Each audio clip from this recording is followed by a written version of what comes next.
சர்வ வல்லமை உள்ள எங்கள் தகப்பனே, இந்த அருமையான முற்பகல் வேலைக்காக உமக்கு நன்றி ஆண்டவரே. நாங்கள் கூடி வந்து உம்முடைய சமூகத்தில் உட்காரும்படி நீர் பாராட்டின தயவுக்காக உமக்கு நன்றி. ஆராதனை ஆரம்பத்திலிருந்து இம்மட்டுமாய் நீர் அசைவாடி கொண்டிருக்கிறீர். எல்லாவற்றையும் நீர் அங்கீகரித்தீர் ஆண்டவரே. துதிகள், ஸ்தோத்திரங்கள், சாட்சி, காணிக்கை எல்லாவற்றையும் அங்கீகரித்தீர். இப்பொழுது நீர் எங்களோடு கூட பேசுகிறதான ஒரு நேரம் ஆண்டவரே. நீர் எங்களோடு கூட இடைபடுகிறதான ஒரு நேரம். உடைய வார்த்தைகள் எங்கள் மத்தியில், எங்கள் சபையில் நீர் துணிக்க பண்ணுவீராக ஆண்டவரே. நீங்கள் பேசுங்க. பலவீனமான மனுஷர்கள் பேச வேண்டாம் ஆண்டவரே. மாம்சமான மனுஷர்கள் பேச வேண்டாம் ஆண்டவரே. தேவ ஆவியானவர் வெளிப்படுவீராக. நீர் இருதயங்களை திறப்பீராக. உடைய வார்த்தைகள் அவர்களுக்குள்ளே கடந்து போகட்டும். எங்கள் ஆண்டவர் இயேசுவின் நாமத்தில் பிதாவே, அல்லேலூயா. 6ஆம் அதிகாரம் 28வது வசனம், கடைசி வசனம். தானியேல் புஸ்தகம் சொல்லுகிறது, மேதியனாகிய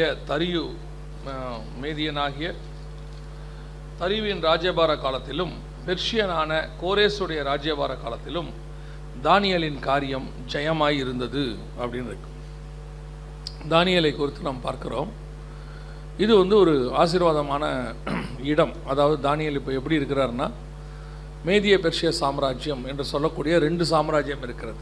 ஆரம்பத்தில் மேதியர்கள் ராஜ்யபாரத்தை கட்டினார்கள், சேர்ந்து பெர்ஷியர்களும் சேர்ந்து ராஜ்யபாரத்தை கட்டினார்கள்.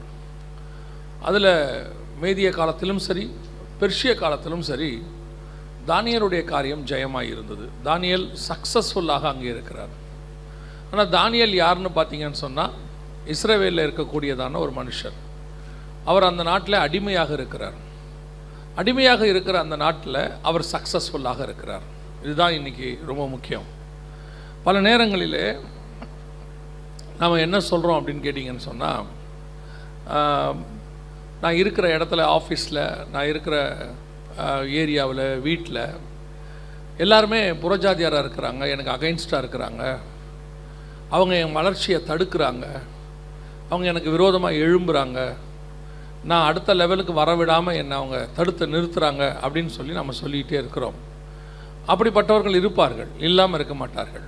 ஆனால் தேவ பிள்ளைகள் அது எல்லாவற்றையும் தாண்டி ஜெயமாய் உட்காருவார்கள். அதுதான் தேவனுடைய திட்டம். தேவன் பாருங்க, உயர்த்துவதில் தான் தேவனுடைய கரம் இருக்கிறது. தேவன் நம்மை உயர்த்த வேண்டும் என்று தான் விரும்புகிறார். எங்கே இருந்தாலும் உயர்த்துவார். அதை நமக்கு தான் அது பாபிலோன், எருசலேம், எகிப்து அப்படிலாம் இருக்குது. கர்த்தரை பொறுத்த வரைக்கும் எந்த இடத்துல இருந்தாலும் சரி, அது எஸ்தருடைய அரண்மனையாக இருந்தாலும் சரி, எஸ்தரை கொண்டு போய் மேலே உட்கார வச்சிருவார். அல்லது எகிப்தாக இருந்தாலும் சரி, யோசேப்பை கொண்டு போய் மேலே உட்கார வச்சிருவார். அல்லது மேதிய பெர்ஷிய சாம்ராஜ்யமாக இருந்தாலும் சரி, தானியேலை கொண்டு போய் மேலே உட்கார வச்சிருவார். ஆண்டவர் எங்கே இருந்தாலும் சரி மேலே கொண்டு போய் உட்கார வைக்க வல்லமை உள்ளவராக இருக்கிறார்.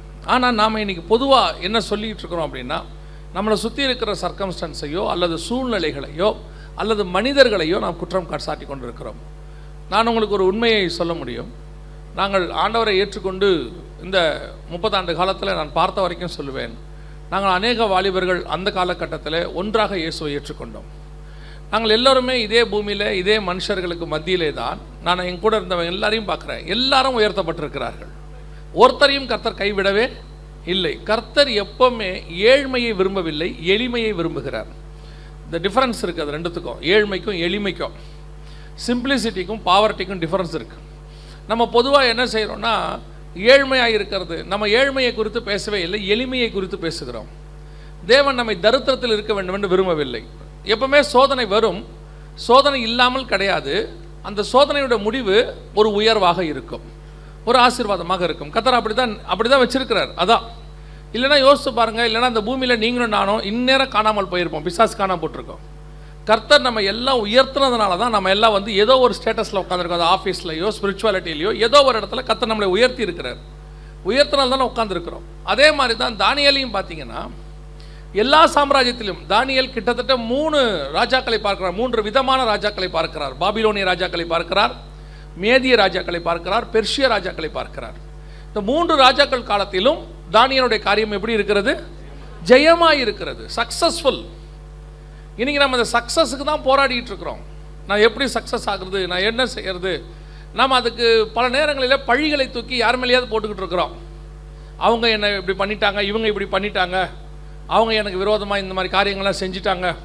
இது எல்லாத்த விட அபத்தமாக ஒன்று சொல்லுவாங்க. என்னென்னு கேட்டிங்கன்னா, ரட்சிக்கப்படாதவங்களை விட்டுருங்க, ரட்சிக்கப்பட்டவங்க வந்து சொல்லுவாங்க, எங்களுடைய சொந்தக்காரங்களாம் எங்களுக்கு விரோதமாக ஏதோ சூனியம் வைக்கிறாங்க, மாந்திரிகம் வைக்கிறாங்கம்பாங்க. ஆனால் வசனம் என்ன சொல்லுதுன்னா, இஸ்ரவேலுக்கு விரோதமாய் குறி சொல்லுகிறதும் இல்லை, யாக்கோபுக்கு விரோதமாய் மாந்திரிகமும் இல்லை, எதுவுமே கிடையாது. அப்படி இருக்கும்போது எப்படி அதெல்லாம் தடுத்து நிறுத்த முடியும்? செய்கிறவர்கள் செய்வார்கள், ஆனால் எதுவும் உங்களை என்னையும் தாக்காது. ஏன்னா கர்த்தர் வந்து இது எல்லாத்துக்கும் மேலானவர், அவர் இது எல்லாத்துக்கும் மேலான சர்வ வல்லமை உள்ள ராஜா. அப்படி இருக்கும்போது கர்த்தர் உங்களை என்னையும் உயர்த்தாமல் இருக்கவே மாட்டார். ஆண்டவரே சொல்றார், அவர் எவ்வளவுக்கு எவ்வளோ அவர் நாமத்தை அவர் உயர்த்தினாரோ அவர் தான் சொல்றார், நான் உயர்த்தப்பட்டிருக்கும் போது உங்களை என்னிடத்துல இழுத்துக்கொள்வேன். அப்போ உயர்வு என்பது தேவனுடைய திட்டங்களில் ஒன்று, அதை முதல்ல புரிஞ்சுக்கணும். உயர்வு என்பது கர்த்தர் நமக்கு வச்சிருக்கிற படிகளில் அதுவும் ஒன்று. ஆனால் அந்த உயர்வை பெறுவதற்கு சில வழிமுறைகள் இருக்கிறது. நமக்கு எப்பவுமே வந்து அது என்ன காரணத்தினாலே தெரியாது, நம்ம எப்பவுமே வந்து இந்த மேட்சிக்கை விரும்புகிற ஆட்களாக மாறிட்டோம். கண்ணை மூடி கண்ணை திறக்கிறதுக்குள்ளே எல்லாம் நடக்கணும், அப்படி தான் நம்ம விரும்புகிறோம். இந்த ஃபாஸ்ட் ஃபுட்டு காலம் மாதிரி 2 நிமிஷத்தில் மேகி வந்து நூடுல்ஸு அப்படியே சாப்பாடு ரெடி ஆகிற மாதிரி ஆசீர்வாதமும் நமக்கு அப்படி தான் வரணும்னு நினைக்கிறோம், உயர்வும் அப்படி தான் வரணும்னு நினைக்கிறோம். ஒரு கடன் 10 லட்ச ரூபா கடனாகி போயிடும், திடீர்னு ஜோமணி ஆண்டவர் எப்படியாவது கடனை மாற்றுவாரா, நாளைக்கு காலையில் மாறணும்னு நினைப்போம். ராத்திரி யாராவது பெட்டியோடு வந்து வாசலில் வச்சுட்டு போனால் நல்லா இருக்கும்ட்டு வாசலை திறந்து பார்க்கறது, அப்படியெல்லாம் நடக்காது. ஆனால் கர்த்தர் மாற்றுவார். அதுக்கு ஒரு ப்ரொசீஜர் இருக்குது. எதையுமே ஆண்டவர் அப்படி தான் செஞ்சு வச்சிருக்கிறார். இயேசு கிறிஸ்து பலியாகி உலகத்தின் பாவத்தை மீட்கிறதுக்கு அவருக்கே ஒரு ப்ரொசீஜர் இருந்துச்சு. குழந்தையா வந்து பிறந்து 30 வருஷம் அடங்கி இருந்து 3.5 வருஷம் ஊழியம் பண்ணி அதுக்கப்புறம் தான் அவர் சிலுவையை சுமக்க முடிஞ்சிச்சு. For each and every thing there is a procedure, ப்ரோட்டோகால்னு சொல்லுவாங்க, அப்படி ஒன்று இருக்குது. அப்போ இந்த இடத்துல நீங்கள் பார்க்குறீங்க, மேதியனும் பெர்ஷியனும் ஆகிய காலத்தில் தானியேலின் காரியம் ஜெயமாக இருந்தது. அப்படின்னா இது அவர் இந்த இடத்துக்கு வர்றதுக்கு அவர் என்ன செஞ்சார், அதான் ரொம்ப முக்கியம். தானியேல் வந்து ஏறக்குறைய 100 வயசுக்கு மேலே அங்கே இருக்கிறார். அவர் வரும்போது வாலிபர், யூத குலத்திலேருந்து ராஜ குலத்திலேருந்து வாலிபர்களை கொண்டு வர சொல்கிறார். யார்? நேபுகாத்நேச்சார். அப்போ கொண்டு வந்து வைக்கிறாங்க. அப்படி வரக்கூடியதான அந்த இடத்துல வரக்கூடியதான வாலிபர்கள் அவருடைய ஜேர்னி எங்கே ஸ்டார்ட் ஆகுது, எங்கே ஸ்டார்ட் ஆகி எங்கே முடியுது, அதான் முக்கியம். அது ஒரு ஒவ்வொருத்தருக்கும் ஒரு காலகட்டம். வாலிப பிராயத்தில் யோசேப்புக்கு ஆரம்பித்து பார்வோன் பக்கத்தில் போய் முடியுது, அது அவருக்கு. அதே மாதிரி ஒவ்வொருத்தருக்கும் ஆண்டவர் வந்து ஒரு திட்டங்கள் வச்சிருக்கிறார், ஒரு காலகட்டம் வச்சிருக்கிறார். எல்லாத்தையும் உடனே செஞ்சு முடிச்சுட்டு நம்மளோட இன்னைக்கு உலகத்தினுடைய ஆசை என்ன? 30 வயசில் கோடீஸ்வரன் ஆயிடணும், 40 வயசில் இந்தியாவிலே பெரிய பணக்காரன் ஆயிடணும், 50 வயசில் உலக பணக்காரன் ஆயிடணும். அதுக்கப்புறம் என்ன ஆவீங்க? 20 வருஷம் சும்மா இருக்கணும். நிறைய பேருக்கு அப்படி ஒரு ஆசை இருக்குது. அப்படியே உடனே ஆகி இமிடியேட்டாக எல்லா ஆசீர்வாதத்தையும் பெற்றுட்டு அதுக்கப்புறம் சும்மா உட்காந்துருக்கணும்னு ஆசை இருக்குது. பேங்க்கில் பணத்தை போட்டு வட்டியை வாங்கிட்டு சும்மா உட்காந்துருக்கணும்னு ஆசைப்படுறவங்களாம் இருக்கிறாங்க. இல்லை, ஆண்டவர் நமக்கு ஒரு லைஃப் ஸ்பேம் ரெடி பண்ணி வச்சிருக்கிறார், ஒரு சைக்கிள். இந்த சைக்கிளில் அதன் காலத்தில் அது என்ன செய்யும்? நேர்த்தியாக வரும். அது ஒரு இடத்துல வந்து முடியும். அது முடியும் போது நம்ம ஆவிக்குரிய வாழ்க்கையும் முடியும், நம்ம உலக வாழ்க்கையும் முடியும், நம்ம அப்படியே இளைப்பாறுதலுக்குள்ளே பிரவேசிப்போம். ஆண்டவர் எல்லாத்தையும் கரெக்டாக கனெக்ட் பண்ணி தான் வச்சிருக்கிறார். அப்போ இந்த ஆசீர்வாதத்தை சுதந்திரிப்பதற்கு நான் என்ன செய்யணும், அல்லது அந்த இடத்துக்கு நான் வர்றதுக்கு என்ன செய்யணும் அப்படின்னு பார்த்தீங்கன்னா, தானியேலுக்கிட்ட ஒரு ஜேர்னி இருக்குது, தானியேலுக்கிட்ட ஒரு பிரயாணம். எப்படி இஸ்ரவேலர்கள் எகிப்திலிருந்து புறப்பட்டு கானானுக்கு வந்துடுறது ஒரு பிரயாணமாக நாங்கள் பாடமாக படிக்கிறோமோ, ஆபிரகாம் வந்து பாபிலோன் மெசொப்பொத்தாமிய தேசத்திலிருந்து புறப்பட்டு கானானுக்கு வரதை ஒரு பாடமாக நம்ம படிக்கிறோமோ, பவுலின் பிரயாணங்கள் நம்ம எப்படி ஒரு பாடமாக படிக்கிறோமோ, அதே மாதிரி தானியேலுடைய வாழ்க்கைக்குள்ளேயும் ஒரு பிரயாணம் இருக்குது. அதையும் நீங்கள் படிக்கும்போது நம்முடைய ஆவிக்குரிய வாழ்க்கை அந்த உயர்வுக்கு வருவதற்கு அது ஒரு பாடமாக இருக்கிறது. இன்னைக்கு அதான் நம்ம பார்க்க போகிறோம். முதலாவதாக வாசிங்கள், தானியேல் முதலாக உயர்வை பெறுவதற்கு ஃபர்ஸ்ட் ஸ்டெப் என்ன அப்படின்னு பார்த்தீங்கன்னா, வாசிங்க தானியேல் தீர்க்கதரிசன புஸ்தகம் 1ஆம் அதிகாரம் 4வது வசனத்தை வாசிங்க. அவர்களுக்கு கல்தேயரின் எழுத்தையும் பாஷையும் கற்றுக் கொடுக்கவும் ராஜா தன் பிரதானிகளின் தலைவனாகிய அஸ்பெனாசுக்கு கற்பித்தான். இப்போ யாருக்கிட்ட கொண்டு போய் ஒப்படைச்சிருக்கிறான்னு பார்த்தீங்கன்னா, தானியேல் யாருக்கிட்ட ஒப்படைக்கப்பட்டிருக்கிறாரு அப்படின்னு பார்த்தீங்கன்னா, பிரதானிகளின் தலைவனாகிய அஸ்பெனாசுக்கு அப்படின்னு இருக்கு. இந்த பிரதானிகளின் தலைவன் அப்படிங்கிறதுக்கு ஒரு பர்டிகுலர் வேர்டு இங்கிலீஷில் இருக்குது, அது தமிழில் அதை வேறு விதமாக இருக்குது. ஆக்சுவலாக மூல பாஷையிலையும் அப்படி தான் இருக்குது.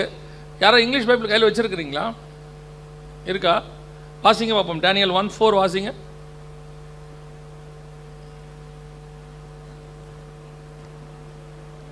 Young men without any physical defect, handsome, showing aptitude for every kind of learning, well informed, quick to understand, and qualified to serve in the king's palace, he was to teach them the language and literature of the Babylonians. 3 வாசிங்க அப்ப. Then the king ordered Ashpenaz, chief of his court officials, to bring into the king's service some of the Israelites. Chief of his court officials. அதாவது பிரதானிகளின் தலைவனுங்கிற வார்த்தைக்கு ஆங்கிலத்தில் ஒரு word ஒன்று use பண்ணியிருக்கிறாங்க. யூனக் அப்படின்ற வேர்டை ஒன்று யூஸ் பண்ணியிருக்கிறாங்க. அதாவது அது என்ன சொல்லுவாங்க அப்படின்னு கேட்டால், அடிமைகளை கொண்டு போய் ஒப்படைக்கிற இடம். அவர்கள் பலவிதமான காரியங்களுக்கு ஈடுபடுத்தப்படுவார்கள். அப்படி ஈடுபடுத்தப்பட்ட பின்பு தான் அவர்கள் இந்த கற்பிக்கிற முறைக்கு கொண்டு வரப்படுவார்கள். அவங்க கையில் ஒப்படைக்கணும்னு சொன்னால், இந்த ராஜகுலத்தை சார்ந்தவங்க அழகாக இருக்கிறவங்கள ராஜ அரண்மனையில் கொண்டு போய் உட்கார வைக்க மாட்டாங்க. ஸோ அதற்கு முன்பதாக அவர்களுக்கு சில ப்ரொசீஜர்ஸ் இருக்குது. அது ரொம்ப கடினமான ப்ரொசீஜர்ஸ். அதை கிராஸ் பண்ணி தான் அவங்க கொண்டு போய் அங்கே உட்கார வைக்கணும். ஏறக்குறைய அவர்களுடைய சரீரங்கள் முழுவதுமாக பாதிக்கப்படும். அதனால் அப்படி பாதிக்கப்பட்ட பின்பு தான் அவர்கள் இந்த காரியத்திற்கு ஈடுபடுத்தப்படுவார்கள் அல்லது இதெல்லாம் சொல்லிக் கொடுக்கப்படுவார்கள். அந்த பிரதானிகளின் தலைவன் கையில் ஒப்படைச்சா அதான் நடக்கும். அவர் கொண்டு போயிட்டு ஃபஸ்ட்டு அவங்கள அதை தான் செய்வார். செஞ்சுட்டு அதுக்கப்புறம் தான் அவங்களுக்கு எல்லாமே சொல்லிக் கொடுக்கப்படும். இப்போ நீங்கள் இந்த வசனத்தின்படி பார்த்தீங்கன்னு சொன்னால், பிரதானிகள் தலைவன் கையிலே ஒப்படைக்கப்படுகிறது அப்படின்னா, அவர் மேதிய பெர்சிய காலத்தில் உயர்வாய் பெறுவதற்கு முன்பதாக, ஏறக்குறைய 70-80 வருஷத்துக்கு முன்பதாக அவருடைய பிரயாணம் எங்கே ஆரம்பிக்குது அப்படின்னு பார்த்தீங்கன்னா, அடிமைகளோடு கூட ஆரம்பிக்கிறது. எங்கேருந்து? பாபிலோனிற்கு எருசலேமிலிருந்து இஸ்ரவேலிலிருந்து கொண்டு வரப்பட்ட அடிமைகள் லிஸ்ட்டில் தான் தானியேல் இருக்கிறார். தானியேலை பொறுத்த வரைக்கும் வெல் டு டூ, நல்ல ஃபேமிலி. எங்கே? இஸ்ரேலில். எப்படி சொல்கிறீங்க அப்படின்னு கேட்டிங்கன்னா, அந்த அவங்க வாசித்த இங்கிலீஷ்லேயும் இருக்குது, தமிழ்லையும் நீங்கள் வாசிச்சிங்கன்னா 3ஆம் வசனத்தில், அப்பொழுது இஸ்ரவேல் புத்திரருக்குள்ளே ராஜகுலத்தார்களிலும் துரைமார்களிலும், ராஜகுலத்தாரும் துரைமார், லார்ட்ஸ், அந்த கிங்கோடைய அந்த ஃபேமிலிஸ், அதில் இருக்கக்கூடியவங்க, மேலான குடும்பம், உயர்வான குடும்பத்தில் இருக்கக்கூடியதான பசங்க தான். அதில் ஒரு ஆள் தான் தானியேல். ஆனால் அவர் உயர்த்தப்படுவதற்கு முன்பதாக, முதலாவதாக அவர் கொண்டு போய் என்ன செய்யப்படுகிறார் என்றால், அடிமைகள் கையிலே ஒப்படைக்கப்படுகிறார். நாம் ஆண்டவர்கிட்ட உயர்வை சந்திக்கிறதுக்கு முன்பதாக சில பாதைகளை கடந்து போக வேண்டியது அவசியமாக இருக்கிறது. இப்போ இயேசு கிறிஸ்து 30 வருஷம் அவர் அடங்கி இருந்தார் நம்ம பார்க்கிறோம். ஆனால் ஊழியத்தை தொடங்குவதற்கு முன்பதாக நடுவில் ஒரு 40 நாள் அவர் எங்கே கொண்டு போகப்பட்டார்? வனாந்தரத்திற்கு கொண்டு போகப்பட்டார்னு பார்க்கிறோம். எங்கே? மத்தேயு 4ஆம் அதிகாரம் 1ஆம் வசனத்தில். அங்கே கொண்டு போனது மாத்திரம் அல்ல, அவங்க கொண்டு போகப்பட்டு காட்டு மிருகங்களுக்கு நடுவே சஞ்சரித்தார்னு சொல்லி பார்க்கிறோம். மார்க் எழுதின சுவிசேஷம் 1ஆம் அதிகாரத்தில் 13ஆவது வசனத்தில். நீங்கள் பார்த்தீங்கன்னா, அவர் கொண்டு போகப்பட்டு வனாந்தரத்திற்கு கொண்டு போகப்பட்டு காட்டு மிருகங்களுக்கு நடுவே சஞ்சரித்து 40 நாள் அங்கே இருக்கிறார். ஒரு பாதையிலே, ஒரு ஆசீர்வாதத்தின் பார்வையில் நீங்கள் தொடங்கும் போது சில நேரங்களிலே அல்லது பெரும்பான்மையான காலகட்டங்களிலே நீங்கள் ஒரு பாதையை கிராஸ் பண்ண வேண்டி இருக்குது. அடிமைகளிடத்தில் ஒப்படைக்கப்படுதல். யோசேப்பு பார்வோனிடத்தில் போய் உட்காருவதற்கு முன்பதாக அவர் இஸ்ரவேலிடத்தில் விற்று போடப்பட வேண்டியது அவசியமாக இருக்கிறது. அவர் சிறைச்சாலைக்கு போக வேண்டியது அவசியமாக இருக்கிறது. இப்போ அவ்வளோ பெரியதான ஒரு கமாலியல் கையில் படித்தவர் தான் பவுல். நேரடியாக அவரை ஊழியத்தை கர்த்தர் கொண்டு வந்திருக்க முடியும். நியாயப்பிரமாணத்தை கரைத்து குடித்தவர் அவர். அவரே சொல்றார், நியாயப்பிரமாணத்தால் என்ன குற்றம் சாட்ட முடியாதுங்கிறார். ஆனால் சில நேரங்களில் கர்த்தர் கொண்டு போய் என்ன பண்றாரு, சில உபத்திரவத்தின் பாதைகளுக்குள்ளே, வனாந்தரத்திற்குள்ளே, சில கடினமான பகுதிகளுக்குள்ளே உங்களை நடத்துகிறார். எதுக்காக அந்த பாதை? எதுக்காக அந்த இடம்? அதுதான் உங்களை உருவாக்குகிற இடம், மோல்டு பண்ற இடம். உபத்திரவம் தான் உங்களை உருவாக்கும். உபத்திரவத்தில் தான் நீங்கள் பிரமாணங்களை கற்றுக்கொள்ள முடியும். நான் உபத்திரவப்பட்டது நல்லது. சில நேரங்களிலே அது நல்லது. அது கர்த்தர் சில இடங்களிலே அதை அனுமதிக்கிறார். நான் இன்னும் தெளிவாய் சொல்ல வேண்டும் என்றால், தேவனால் பயன்படுத்தப்படுகிற அத்தனை பேரும் இப்படி ஒரு குறிப்பிட்ட காலத்தை கடந்துதான் வருவார்கள். அதுதான் அவர்களுக்கு மிகப்பெரிய பேஸ்மெண்ட், அஸ்திவாரம். இப்போ கோலியாத்தை வீழ்த்த வேண்டும் என்று தாவீதுக்கு திட்டம் ஆண்டவர் ஏற்படுத்திட்டார். ஆனால் தாவீது எடுக்க வேண்டிய கல் என்ன கல் தெரியுமா? கூழாங்கல் எடுக்க வேண்டி இருந்துச்சு. அது ஆற்றங்கரை ஓரத்தில் இருந்தது. அது எல்லாம் ஆவிக்குரிய அர்த்தம் நிறையா இருக்குது. ஆனால் கல் எப்படி இருக்குது? கூழாங்கல்லாம் இருக்குது. கோலியாத்தை அடிக்கணும், கல் வேணும். ஆனால் கல் மட்டும் எப்படி தான் இருக்கணும்? கூழாங்கல்லுடைய ஸ்பெஷாலிட்டி என்னென்னா, அது எந்த பக்கமும் அதுக்கு என்ன இருக்காது, ஷேப் இருக்காது, ஷார்ப்னஸ் இருக்காது. எல்லா பக்கமும் மழுங்கி இருக்கும், எல்லா பக்கமும் உடைக்கப்பட்டிருக்கும், எல்லா பக்கமும் அதுக்கு ஒரே மாதிரி ரவுண்டாக அது அது ஒரு ஷேப் இருக்கும், ஷேப்லெஸ் ஷேப். அது அப்படி தான் இருக்கும். அப்போ நமக்கும் சில நேரத்தில் ஆண்டவருக்குள்ளே வரும்போது, ஊழியத்துக்குள்ள பாதைக்குள்ளே வரும்போது, கர்த்தர் உங்களை செலக்ட் பண்ணும்போது, ஆவிக்குரிய வாழ்க்கையில் வரும்போது, ஆசீர்வாதத்தை நீங்கள் பெற வரும்போது, நம்மை அறியாமலேயே நமக்குள்ள சில ஷார்ப் கார்னர்ஸ் இருக்கும். சில காரியங்கள் அந்த அந்த உயர்வில் நீங்கள் போய் உட்காரும் போது அந்த காரியங்கள் உங்களுக்குள்ள இருக்குமானால் நீங்கள் அடுத்தவர்களை காயப்படுத்த தொடங்கி விடுவீர்கள். அதனால் கர்த்தர் என்ன பண்ணுவார், கொஞ்சம் உங்களை உடைப்பார். கொஞ்சம் பெருமை இருந்துச்சா, அந்த பெருமையை உடைச்சிட்டு தான் அடுத்த லெவலுக்கு கொண்டு போவார்.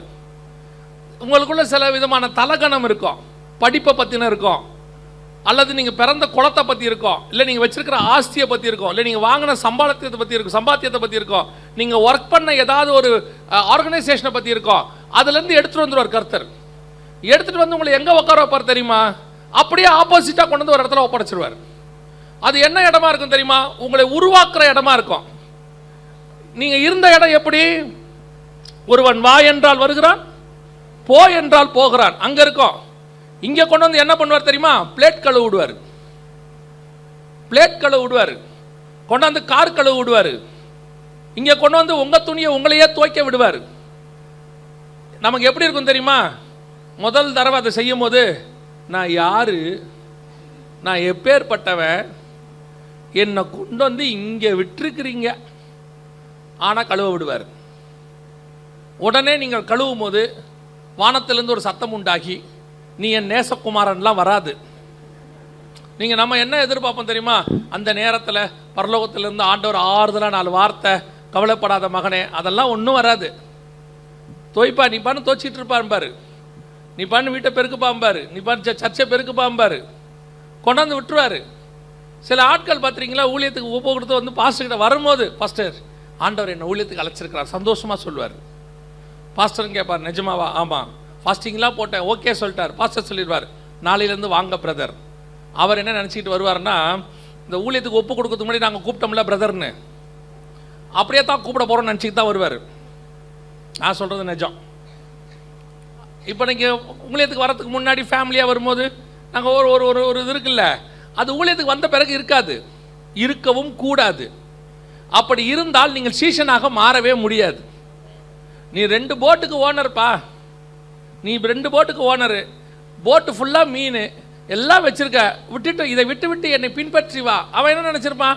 நம்ம போட் ஓனர், நம்மளை கூட்டிகிட்டு போகிறாரு, நம்மளோட ஸ்டேட்டஸ் அவருக்கு தெரியும், நம்மளை கொஞ்சம் கௌரவமாக நடத்துவார் அப்படின்னு போனால், அப்பாலே போ சாத்தானேம்பார். என்னங்க கூப்பிடும் போது நல்லா கூப்பிட்டீங்களே, இங்கே வந்து சாத்தாங்கிறீங்களே, அடிக்காம முட்டனே போடாம்பார். நிஜம். ஆண்டவர் உருவாக்குற இடம் இருக்குது. அவங்கவுங்களுக்கு அவங்கவுங்க ஸ்டேட்டஸில் ஒரு பெருமை இருக்குது உள்ளுக்குள்ள, எல்லாருக்கும் இருக்கும். எப்பேற்பட்ட ஒரு ஒரு சாதாரண தொழிலாளியாக இருப்பார், அவர் வீட்டுக்கு அவர் தானே ஹீரோ, அவர் வீட்டுக்கு அவர் தானே தலைவர். அப்போ அதுக்குரியதான ஒரு பெருமையோ அல்லது ஒரு அதிகாரமோ அவருக்கு இருக்கும்ல, அதை உடைச்சாத்தான் ஊழியத்தில் உருவாக்க முடியும். இன்னைக்கு கடைசி காலம் அப்படி இல்லை. இப்போ இல்லை, இந்த ஊழியத்துக்கு வரவங்க அப்படி வரதில்லை. நேராக அமெரிக்காவில் MBA BBA முடிக்கிறாங்க, இறங்கும் போதே ஸ்ட்ரைட்டாக கொண்டு இங்கே இறங்கிடுறாங்க. இறங்கும் போதே என்ன ஆகிடுது, ஏற்கனவே அவங்க அப்பாவோ தாத்தாவோ கொள்ளு தாத்தாவோ ரெடி பண்ணி வச்சிருக்கிறாரு, ஸ்ட்ரைட்டாக மேலே ஏறிடுறாங்க. ஏறினோன்னு அவனுக்கு எதுவுமே தெரிய மாட்டேங்குது. இப்போ பாஸ்டர் வந்து ஒரு பாஸ்டர்கிட்ட இருந்தார் தெரியுமா? அவர் சொன்னார் அன்றைக்கி ஒரு பாஸ்டர்கிட்ட இருந்தாருன்னு சொல்லி, பாஸ்டர் ஜெபமணி பாஸ்டர்கிட்ட. அவரெல்லாம் முகதாட்சியன்னா என்னன்னே தெரியாதவர். உனக்கு எப்படி தெரியும்னு கேட்காதீங்க, 3 நாள் அவர் கூட நான் வாழ்ந்துருக்கிறேன். அவர் அதெல்லாம் யோசிக்கவே மாட்டார். சத்தியம்னா சத்தியம், அவ்வளோத்தான். நான் எங்கிட்ட பழகின விதத்தை சொல்கிறேன். என்ன கூப்பிட்டாரு, ஊழியத்துக்கு கூப்பிட்டுட்டு அவுட்டோர் மீட்டிங் வச்சார். எல்லா மீட்டிங்கும் முடிஞ்சிச்சு. ஞாயிற்றுக்கிழமை கால ஆராதனையில் தெரிஞ்ச சர்ச்சுக்கு அனுப்பி விட்டார். இப்போ நான் போயிட்டு வந்து கேட்டேன், ஏன் பாஸ்டர் நம்ம சர்ச்சிலேயே மீட்டிங் இருந்துச்சு, எனக்கு நீங்கள் இங்கே யூஸ் பண்ணலையே ஏன்னு கேட்டேன். நீ மீசை வச்சிருக்கியன்னாரு. ஷாக் ஆகிட்டேன். என்ன பாஸ்டர் இப்படி சொல்கிறீங்கண்ணே, மீசை வச்ச ஒரு வயலு மேலே ஏற்ற மாட்டேயா அப்படின்னாரு. சொல்லியிருந்தா எடுத்துருப்பேனே என்ன, அது அப்புறம் பார்த்துக்கலாம் போன்ட்டார். அப்படி அவர்கள் அவருடைய சத்தியத்தில் வைராக்கியமாக இருந்தார்கள். மீசை வைக்கணுமா வைக்க வேணாமன்ற கான்செப்டுக்கு நான் வரல. இப்போது நீங்கள் அங்கே போயிடாதீங்க. இதில் எது சரின்னு இப்போ நீங்கள் அதை யோசிக்க ஆரம்பிச்சிருவீங்க. நான் அங்கே வரல. அவர்கள் எடுத்துக்கொண்ட சத்தியத்திலே அவர்கள் எப்படி இருந்தார்கள்? வைராகியமாய் உறுதியாக அதை இம்ப்ளிமெண்ட் பண்ணுவதில் கரெக்டாக இருந்தாங்க. அதனுடைய விளைவு என்ன? சீஷர்களை உருவாக்கினார்கள். அது உருவாக்குனதுனால அப்போ அவர்கிட்டலாம் நீங்கள் உட்காந்துட்டுலாம் பேசவே முடியாது. அது எங்கள் ஊழியக்காரர்கிட்டையும் பேசவே முடியாது. அவர் ஒரு தடவை தான் இங்கே வாம்பார், வராமல் நின்றுட்டே இருந்தால் இங்கே வாழ திருட்டு பயில என்பார். அந்த திருடங்கிற வார்த்தையை வாங்கிறதுக்கு முன்னாடி வந்துடணும்னு நினைக்கிறோம் நாங்கள். உடைப்பாங்க. இதுதான் ஊழியத்தில். ஊழியம் என்பது உருவாக்குவதற்கு முன்பதாக அதெல்லாம் உடைச்சி கொடுக்கணும். சர்டிஃபிகேட்டை வாங்கிட்டு மேலே ஏறி நின்னா உங்களுக்கு அந்த தாழ்மை வராது. அது வரவே வராது. யார் கையிலையாவது ஒப்படைக்கப்படணும். கொஞ்சம் நாளைக்கு அவர்கள் உருவாக்கணும். நான் படிச்சுட்டு சர்டிஃபிகேட் வாங்கிட்டு ஊழியத்துக்கு வரதை குற்றமாகவே சொல்லலை. ஆனால் நீங்கள் சில காலம் ஏதாவது ஒரு ஊழியக்காரன் கையில் அசிஸ்டண்ட்டாக இருக்கணும். சில இடத்துல ஒப்படைக்கப்படணும். அவன் கையில் ஒப்படைக்கப்பட்டு நீங்கள் மோல்டு பண்ணப்படணும், உருவாக்கப்படணும். உருவாக்கப்படாமல் நீங்கள் மேலான இடத்திற்கு போகவே முடியாது. அதான் ரொம்ப முக்கியம். இதான் தானியேலுடைய ஃபர்ஸ்ட் பார்ட். அவன் ஒப்படைக்கப்பட்டான். ஒரு சிலர்கிட்ட ஒரு குறிப்பிட்ட காலகட்டம் வரைக்கும். எத்தனை வருஷம்? 3 வருஷம் ஒப்படைக்கப்பட்டான். பவுல் போய் அரபு தேசத்தில் எத்தனை வருஷம் இருந்தார்? 3 வருஷம் தங்கி இருந்தார்னு இருக்கு. இதான் இயேசு 30 வருஷம் இருந்தார். மோசே 40 வருஷம் இருந்தார் வனாந்தரத்தில். அவர் ஊழியத்தை பெற்றுக்கொள்வதற்கு முன்பதாக இந்த மோல்டிங் பீரியட், உருவாக்குற காலம், அதுதான் ரொம்ப முக்கியம். இன்னைக்கு நான் சொன்ன பாருங்க, ஆரம்பத்தில் நண்பர்கள்லாம் ஒன்றா இருந்து வந்தோன்னு, என் ஃப்ரெண்டு ஒருத்தர் இருக்கிறாரு, 2 பேர் இருக்கிறாங்க. இவங்க 2 பேருமே இன்னைக்கு ஒரு பெரிய ஸ்டேட்டஸில் கத்தர் உட்கார வச்சிருக்கிறார். ஆனால் அந்த 2 பேரையும் நான் ஒரு 30 வருஷத்துக்கு முன்னாடி எப்படி பார்த்தேனோ அவர்களுக்குள்ள அந்த தாழ்மை அப்படியே இருக்கும். அந்த பணத்தை பற்றின பெருமையோ படிப்பை பற்றின பெருமையோ அவருக்குள்ள வரவே இல்லை. ஏன் வரலைன்னா அவங்கள உருவாக்கி கொண்டு வந்த இடம் அப்படி. அவங்கள உருவாக்கி ஒட்டச்சு கொண்டு வந்து ஒரு 1200 ரூபா சம்பளத்துக்கு நைட்டு ஃபுல்லாக முடிச்சிருப்பாங்க. ஒரு 1000 ரூபா கிடைக்கும்னு சொல்லிட்டு இதே கோயம்புத்தூருக்கு ரப்பரை தூக்கி தோல் மேலே போட்டுக்கிட்டு அன்ரிசர்வ்டில் நின்றுக்கிட்டே வருவான். இன்னைக்கு கத்தர் அவனை இந்தியாவில் இருக்கிற மிக முக்கியமான இடங்களில் உயர்த்தி உட்கார வச்சிருக்கிறாரு. ஆனால் இந்த உயர்வுக்கு முன்பதாக சில இடத்துல மோல்டு அடைய வேண்டி இருந்துச்சு. சாமுவேல் வந்து தாவீதை ராஜாவா அபிஷேகம் பண்ணிட்டாரு. ஆனால் ராஜாவாவதற்கு முன்பதாக தாவீது சில இடங்களை கடந்து போக வேண்டி இருக்கிறது. அப்பதான் மேலே வந்து உட்காரும் போது கீழே இருக்கிறவங்களோட கஷ்டம் யாருக்கு தெரியும்? தாவீதுக்கு தெரியும். சாலமோன் நேராக ராஜாவாயிட்டாரு.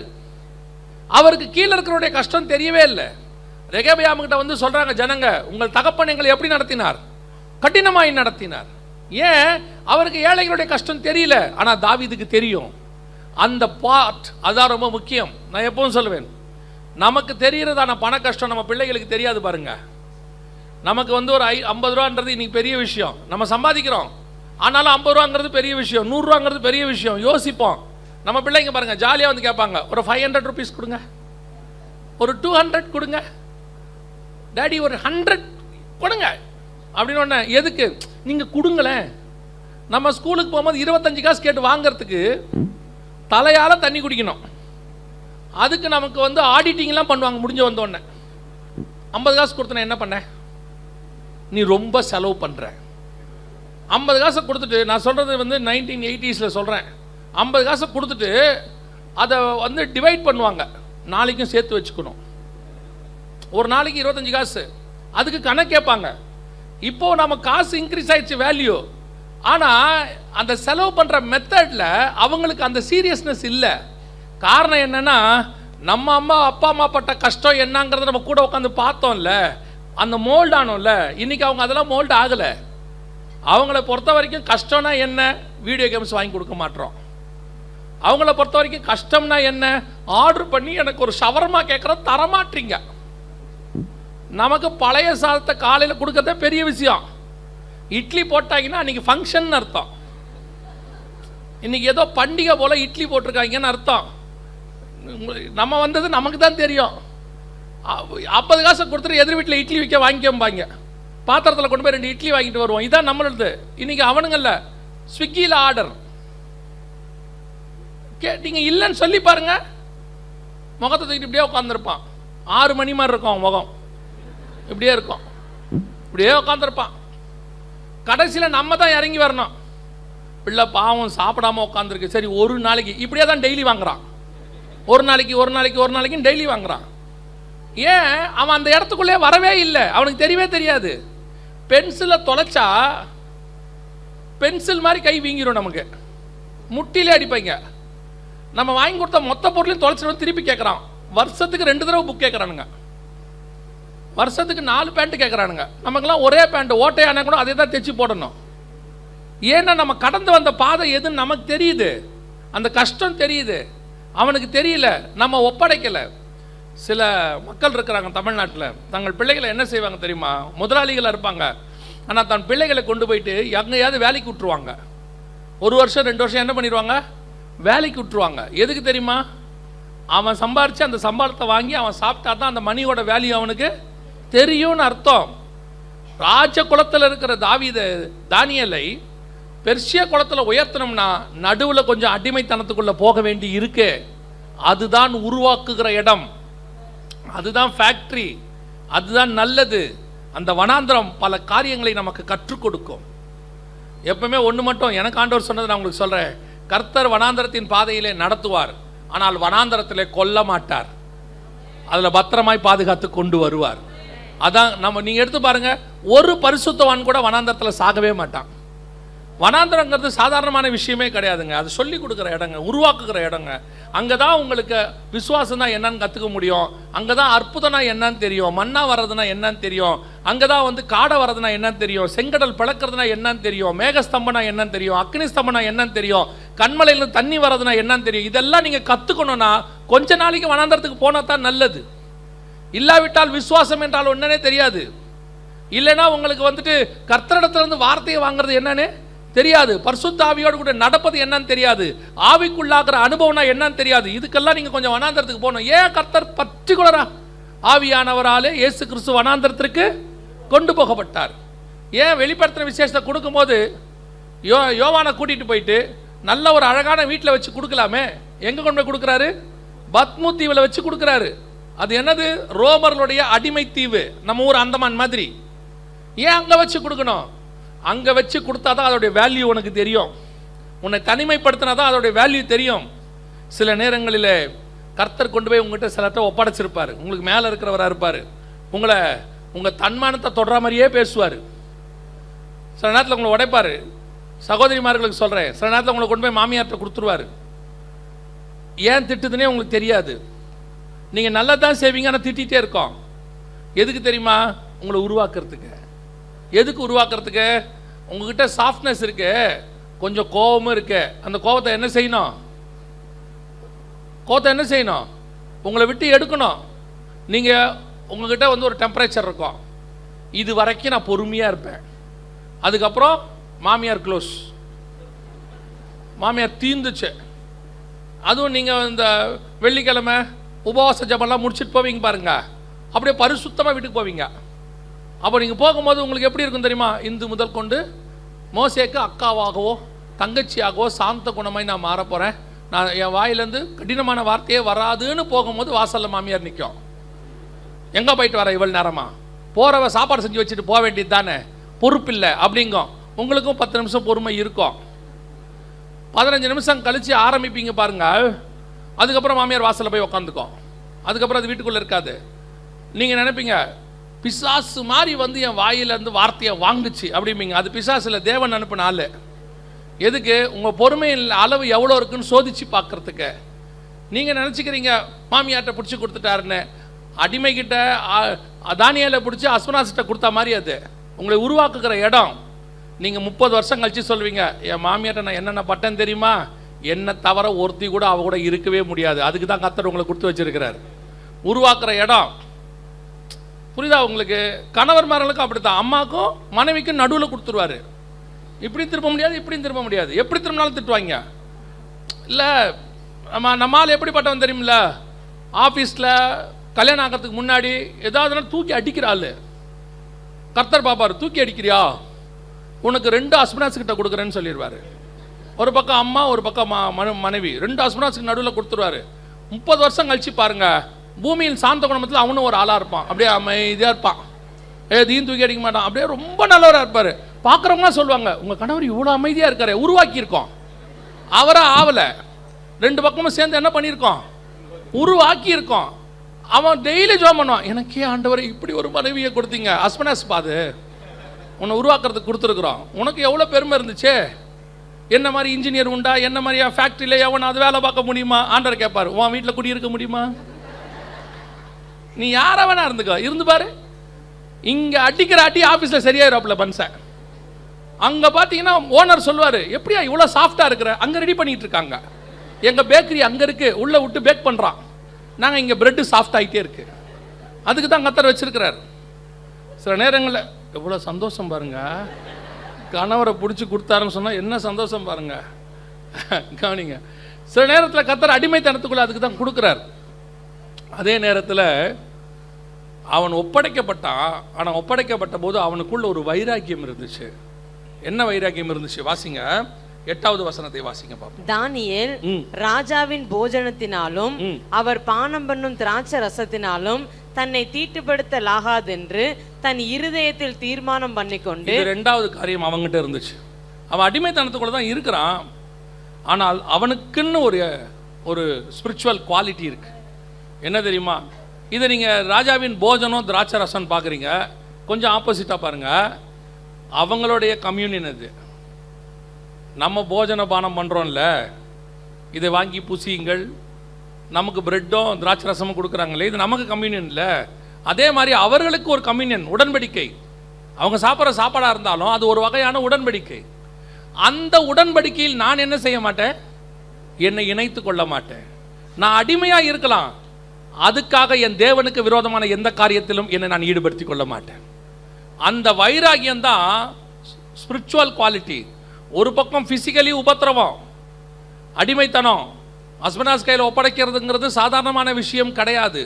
உங்களுக்கு அதை கொஞ்சம் டீட்டெயிலாக சபையில் சொல்ல முடியாது, அந்த அளவுக்கு உபத்திரவம் இருக்கும். அதே நேரத்தில் நீங்கள் என்னை சரீரத்தில் உபத்திரவப்படுத்துங்க, என் ஸ்பிரிச்சுவல் குவாலிட்டி மட்டும் என்ன செய்யாது? மாறாது. அதை நான் விட்டு கொடுக்க மாட்டேன். இதுதான் அவன்கிட்ட இருந்த மிக முக்கியமான குணம். பல நேரங்களில் நம்ம என்ன ஆகிறோம் தெரியுமா? கஷ்டம் வரும்போது, வேதனை வரும்போது, உபத்திரம் வரும்போது காம்ப்ரமைஸ் ஆகிறோம். சில விஷயங்களுக்கு காம்ப்ரமைஸ். ஒரு தங்கச்சி சொன்னா, ரொம்ப அழகாக சொன்னா, ஒரு வேலை கிடச்சிச்சு, நல்ல வேலை. அந்த வேலைக்கு போகும்போது அவள் சொன்னா, என்னுடைய தங்கச்சி தான், சித்தி பொண்ணு. அவள் சொன்னா, ஏன்னா நாங்கள் அந்த ஸ்கூலில் நான் போய் சேர விரும்பலை, நான் போகலை அப்படின்னா. நல்ல சம்பளம் தானே, ஏன்னு கேட்டபோது, அவர்களுக்கு சில ஆராதனைகள் இருக்குது, அந்த ஆராதனைகளில் நீங்களும் வந்து நிற்கணும், அதில் நீங்களும் சில உதவிகள் செய்யணும் அப்படின்னு சொன்னாங்கன்னு சொன்னேன். இப்போ அவள் சொல்லியிருக்கா, நான் இதெல்லாம் செய்ய மாட்டேன், நான் வேணால் ஓரமாக போய் நிற்கிறேன், என்னால் இதில் ஈடுபட முடியாது. அப்போ அவங்க சொல்லியிருக்காங்க, இல்லை நீங்களும் இதில் ஈடுபடணும்னு. வேலையே வேணான்ட்டு வந்துட்டா. எனக்கு என்ன வேணாம்? வேலை வேணாம். வேலை கிடைக்காத காலம் அது. அவர் சொல்ல, எனக்கு வேலையே வேண்டாம். ஏன்? எனக்கு வேலை அவசியம், என் குடும்பத்தை நடத்துவதற்கு பணம் அவசியம், அதற்காக என் தேவனை நான் விட்டு கொடுக்க முடியாது. இந்த வைராக்கியம் தான் தானியேலை உயர்த்தியது. இன்னைக்கு நம்ம ஆட்கள் சர்ச்சில் வைராக்கியமாக இருக்காங்க, ஆனால் வேலை ஸ்தலத்துக்கு போங்க காம்ப்ரமைஸ். அங்கெல்லாம் அவ்வளோ அப்படி இருந்தாலும் முடியாதுங்க, கொஞ்சம் அப்படி இப்படி அட்ஜஸ்ட் பண்ணி போனால் தான் நம்ம போக முடியும்.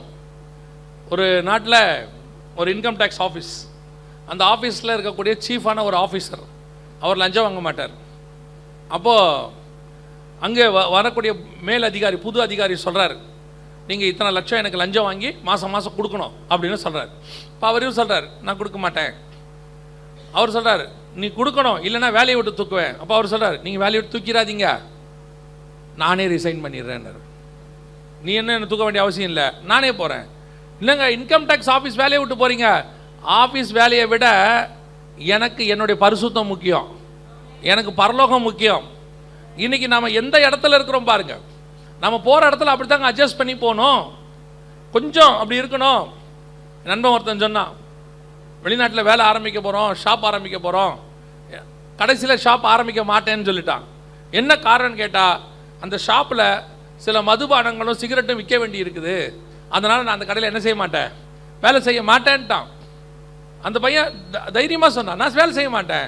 ஏப்பா நீ வேலைக்கு தானே வந்திருக்கிற, இவ்வளோ செலவு பண்ணி வெளிநாட்டுக்கு வேலைக்கு வந்திருக்கிறிய, நீ இங்கே வந்து வேலை பார்க்க மாட்டேன்ற. அவன் சொன்னான், நான் வேலை பார்க்க வந்திருக்கேன், ஆனால் என்னால் இந்த மதுபானத்தையும் சிகரெட்டையும் கையில் தொட முடியாது, நான் ஆண்டவரோடைய கம்யூனியன் தொடறவன், இதை கை தொட மாட்டேன்னா. அப்படின்னா அவனுக்கு வேலை இல்லை, பிரச்சனையே இல்லை. கடைசியில் என்ன சொன்னாங்க தெரியுமா அவனை? சரி உனக்கு வேலை இருக்குது, நீ இவ்வளோ இதாக இருக்கிற, ஒரே ஒரு வேலை இருக்குது செய்கிறியா? என்ன வேலை இருக்குது? டாய்லெட் க்ளீன் பண்ணுற வேலை இருக்குது. நோ இஷ்யூஸ், செய்கிறேன்ட்டான். அவனை விட குறைவான படிப்பு இருக்கிறவன்லாம் கேஷியராக உட்காந்துருப்பான், சிகரெட்டையும் மதுபானத்தையும் எடுத்து கொடுத்துட்ருப்பான். இவன் உட்காந்து டாய்லெட் க்ளீன் பண்ணிருப்பான். அவன் சொல்லுவான், அண்ணே நான் டாய்லெட் க்ளீன் பண்ணுறேன், ஆனால் சந்தோஷமாக க்ளீன் பண்ணுறேன். நான் சேரில் மேனேஜராக உட்காந்து சிகரெட்டை எடுக்கும் போது என் இருதயம் பாதிக்கப்படும். நான் அதனால் தீட்டுப்பட விரும்பவில்லை. எனக்கு வேலை தேவை, அதனால் நான் என் தேவனை துக்கப்படுத்த முடியாது, வேதனைப்படுத்த முடியாது. இந்த வைராக்கியம் வேணும். இந்த வைராக்கியம் இருந்தால் கர்த்தர் உங்களை உயர்த்துவார். நாம் என்ன செய்வோம்? இந்த வைராக்கியம் இருந்தால் வேலை போயிடும். இந்த வைராக்கியம் இருந்துச்சுன்னா நமக்கு தேவையான இது கிடைக்காது, யாரையாவது பகைக்க வேண்டி இருக்கும். நான் என்ன செய்யணும்? நான் ஆரம்பத்துலேருந்து நான் பார்த்ததை நான் உங்களுக்கு சொல்கிறேன். கர்த்தருக்காக வைராக்கியம் பாராட்டினவர்கள் தோத்ததாக சரித்திரமே கிடையாது. அவங்க கண்ணுக்கு முன்னாடி கர்த்தர் உயர்த்தி கொண்டு மேலே உட்கார வச்சிருவார். இல்லையா, கர்த்தர் உங்களை நிச்சயமாக ஆசீர்வச்சிருவார், காப்பாற்றிடுவார் எப்படியும். ஆனால் நமக்கு மட்டும் அந்த வைராக்கியம் இருக்கணும். தேவனை பற்றின வைராக்கியம், உலக வைராக்கியம் வேண்டாம், தேவனை பற்றின வைராக்கியம். பல நேரத்தில் எவ்வளோ காம்ப்ரமைஸ். ஒரு ஆவிக்குரிய மனுஷன் சொல்கிறார், அவர் வந்து சூப்பர்வைசராக இருக்கிறார். அவர் சொல்கிறாரு, பிரதர் நீங்கள் கொஞ்சம் கிளம்பி போயிடுங்க அப்படின்னாரு. ஏன்னு? நான் ஆவிக்குரியவன் தான், ஆனால் கொஞ்சம் கெட்ட வார்த்தை சொல்லி திட்டினா தான் இவங்களாம் வேலை பார்ப்பாங்க, இல்லைனா இவங்களாம் என்ன செய்ய மாட்டாங்க, வேலை பார்க்க மாட்டாங்க. நீங்கள் இருந்தால் நான் அப்படி என்ன செய்ய முடியாது, கெட்ட வார்த்தை பேச முடியாது அப்படின்னு சொல்கிறார். வேலை அவசியம்தான், ஆனால் நாம் என்ன பேச முடியாது, கெட்ட வார்த்தை பேச முடியாது. கெட்ட வார்த்தை பேசினா அப்போ உங்கள் வேலையே நடக்காது. அதுக்கு வேற ஒரு ஆள் இருக்கிறார் பேசுறதுக்கு, ரட்சிக்கப்படாதவர் இருப்பார், அவர் பேசிட்டு போகிறார். அது அவருக்கும் அவங்களுக்கும் உள்ளது. நாம் நம்மை பரிசுத்தமாக பாதுகாத்து கொள்ள வேண்டும், அவ்வளோதான் நமக்கு தேவை. நம்மை தீட்டுப்படுத்தாதபடிக்கு சில உயர்வுகளுக்காக எவ்வளோ நம்மால் காம்ப்ரமைஸ் ஆகி போகிறோம் தெரியுமா? இப்போ கொண்டு போயிட்டு இன்றைக்கி காம்ப்ரமைஸ் ஆகி கர்த்தருக்கு விரோதமான காரியங்களை செஞ்சு, ஆனால் கேட்டு பாருங்கள், உலக பிரகாரமாக அப்படி இருந்தால் தாங்க அட்ஜஸ்ட் பண்ணி போக முடியும். மனைவி இருக்காங்க, பிள்ளை இருக்கிறாங்க, குடும்பத்தை காப்பாற்றணும். குடும்பத்தை நாம் இப்படி செஞ்சு காப்பாற்றுறதை விட நீங்கள் வைராக்கியமாக இருந்து பாருங்கள், உங்கள் குடும்பத்தை தேவன் காப்பாற்ற வல்லமை உள்ளவராக இருக்கிறார். ஒரு நாள் கர்த்தர் கைவிடவே மாட்டார். அடிமைத்தனத்துக்குள்ளே தான் இருக்கிறேன், ஆனால் என்னால் இதெல்லாம் முடியாதுங்க. உங்கள் உடன்படிக்கையில் நான் கை வைக்க மாட்டேன். அது உங்களுடைய போஜனம், உங்களுடைய திராட்சை ரசம். ஏன் திராட்சை ரசம் வேற, ஏன் போஜனம் வேற, ஏன் உடன்படிக்கை வேற. அதை தொடுகிறவன் இதை தொடமாட்டேன். ஆபிரகாம்கிட்ட வந்து சொல்கிறாங்க, சோதோம் ராஜா வந்து சொல்கிறாரு, எல்லாவற்றையும் எடுத்துக்கொள்ளும், ஜனங்களை மாத்திரம் தாரும். ஆபிரகாம் சொல்கிறாரு, பாதரட்சியின் வார கூட தொடமாட்டேன். ஏன்? இப்போ தான் நான் கம்யூனியன் கையில் வாங்கியிருக்கிறேன். இப்போ தான் மெல்கிசேதேக்கு வந்து அப்பமும் ரசமும் கொடுத்துட்டு போயிருக்கிறாரு. அப்பமும் ரசமும் கையில் வாங்கினேன்னா சோதோமுடைய பொருளில் கை வைக்க மாட்டேன். ஏன்? சோதோமுடைய பொருள் தீட்டான பொருள், சோதோமுடைய பொருள் அழிவுக்கான பொருள். அந்த பொருளில் என்னால் என்ன செய்ய முடியாது, கை வைக்க முடியாது. என்ன நீ பெரிய பெரிய இவனா நீ கேட்பாங்க. ஆமாம், நான் பெரிய இவன் தான். கர்த்தரை பொறுத்த வரைக்கும் அவருடைய விஷயத்தில் வைராக்கியத்தில் நாங்கள் பெரிய இவர்கள் தான். பரவாயில்ல, இருந்துட்டு போட்டோம், அவன் என்ன வேணா சொல்லிட்டு போட்டான். கர்த்தருக்காக வைராக்கியம் பாராட்டி பாருங்க. வெளிநாட்டில் 2003 வேலைக்கு போகும்போது நாங்கள் ஒரு 7-8 பேர் ஒன்றா போனோம். ஒவ்வொருத்தருக்காக வேலை கிடைக்கிது. அப்போ எனக்கு ஒரு வேலை கிடச்சிச்சு. அந்த வேலை கிடச்ச உடனே அந்த ஓனர் கேட்டார், 7 நாளும் வேலை பார்க்கணும்னு சொன்னார். இல்லை, எனக்கு ஞாயிற்றுக்கிழமை லீவ் வேணும்னு. அப்போ அவர் சொன்னார், லீவ் கொடுக்க முடியாது, ஏன்னா ஞாயிற்றுக்கிழமை தான் இங்கே பிஸ்னஸ் பிஸியாக இருக்கும், உங்களுக்கு கொடுக்க முடியாது அப்படின்னார். எனக்கு வேலை வேணான்னு சொல்லிட்டேன். ஏன்னா எனக்கு ஞாயிற்றுக்கிழமை சர்ச்சுக்கு போகணும். கடைசியில் கர்த்தர் எனக்கு வாசல் திறந்தார். எனக்கு ஞாயிற்றுக்கிழமை லீவு கொடுத்தாங்க. யாருக்குமே கிடையாது, எனக்கு மட்டும் லீவு. ஞாயிற்றுக்கிழமை ஆராதனைக்கு போவேன். அதுவும் 3 மணி நேரம் ட்ராவல் பண்ணி போவேன். நான் தான் சொல்கிறேன், நீங்கள் வைராகமாக இருந்து பார்த்தால் கர்த்தர் உங்களுக்கு வாசலை திறப்பதற்கு வல்லமை உள்ளவராய் இருக்கிறார். இதுதான் முதலாவது உயர்வு. தேவ சமூகத்தில் எப்பவும் சரி, கர்த்தருடைய விஷயத்தில் மாத்திரம் விட்டே கொடுக்கக்கூடாது, யாருக்கிட்டையும் விட்டு கொடுக்கக்கூடாது. அதனால தான் பைபிள் சொல்லுது, பெற்றோருக்கு கூட எப்படி கீழ்ப்படியணும், கர்த்தருக்குள் கீழ்ப்படியணும். கர்த்தருக்கு வெளியே நான் கீழ்ப்படிய வேண்டிய அவசியம் இல்லைன்னு அர்த்தம்.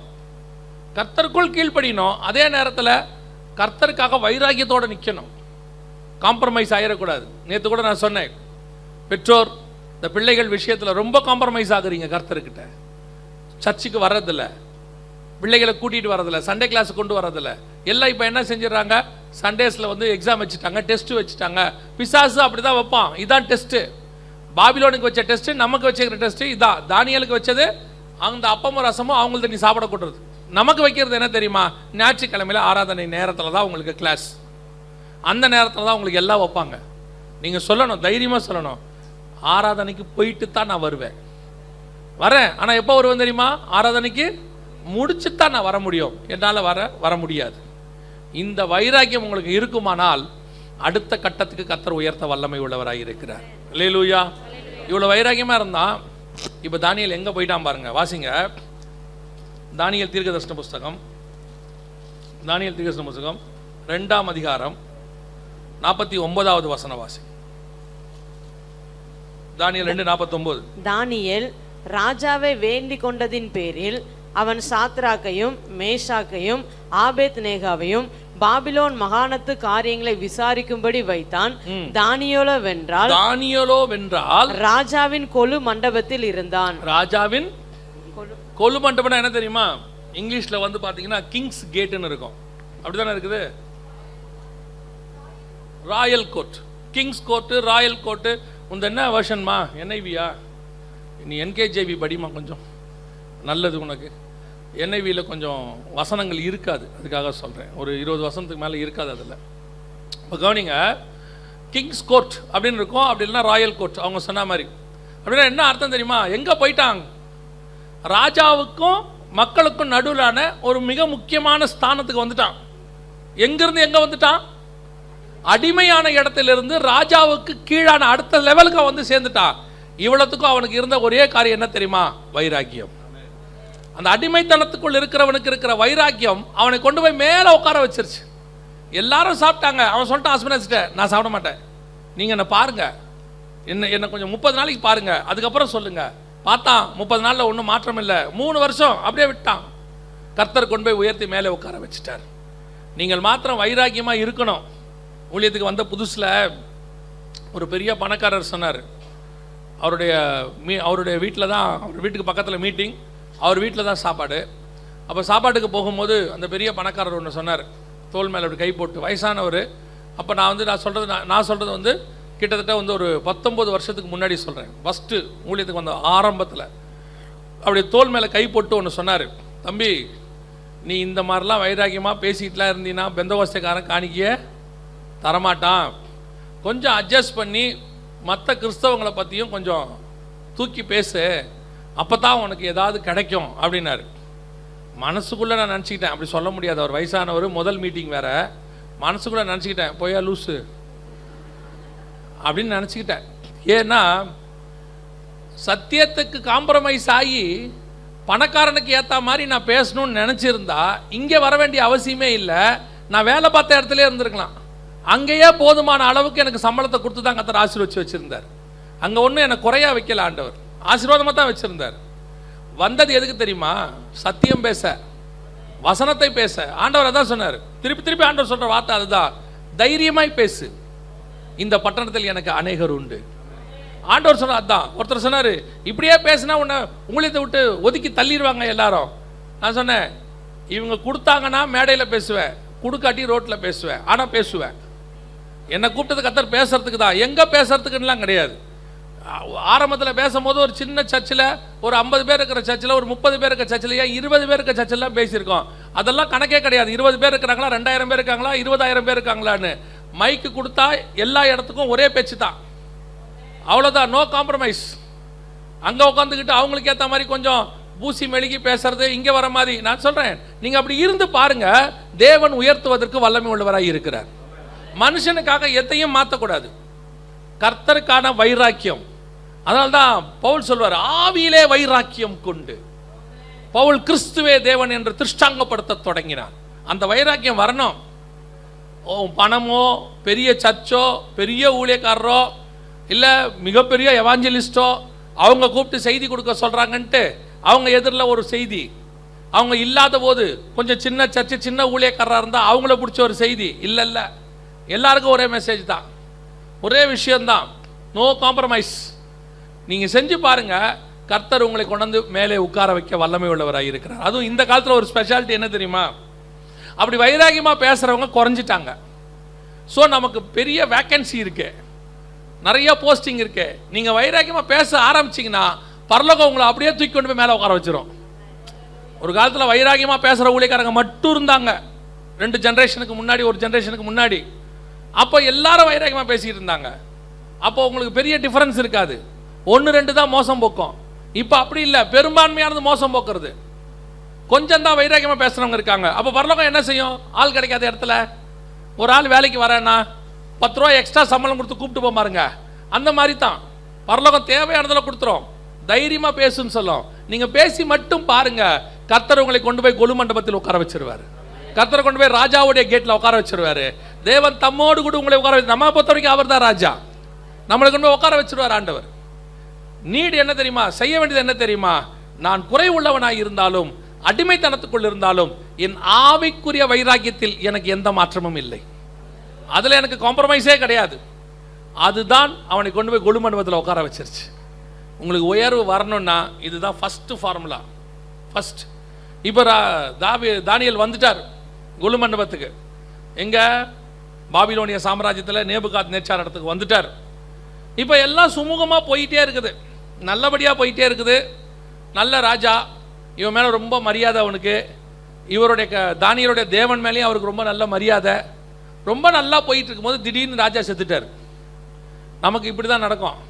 எல்லாம் சுமூகமாக போய்கிட்டு இருக்கும்போது திடீர்னு சூழ்நிலை மாறிடும், அப்படியே அப்சைட் டவுனாக மாறும். ஏன் தெரியுமா அப்படி ஆண்டவர் மாத்துறாரு? நாம் சில நேரத்தில் என்ன நினைப்போம் தெரியுமா?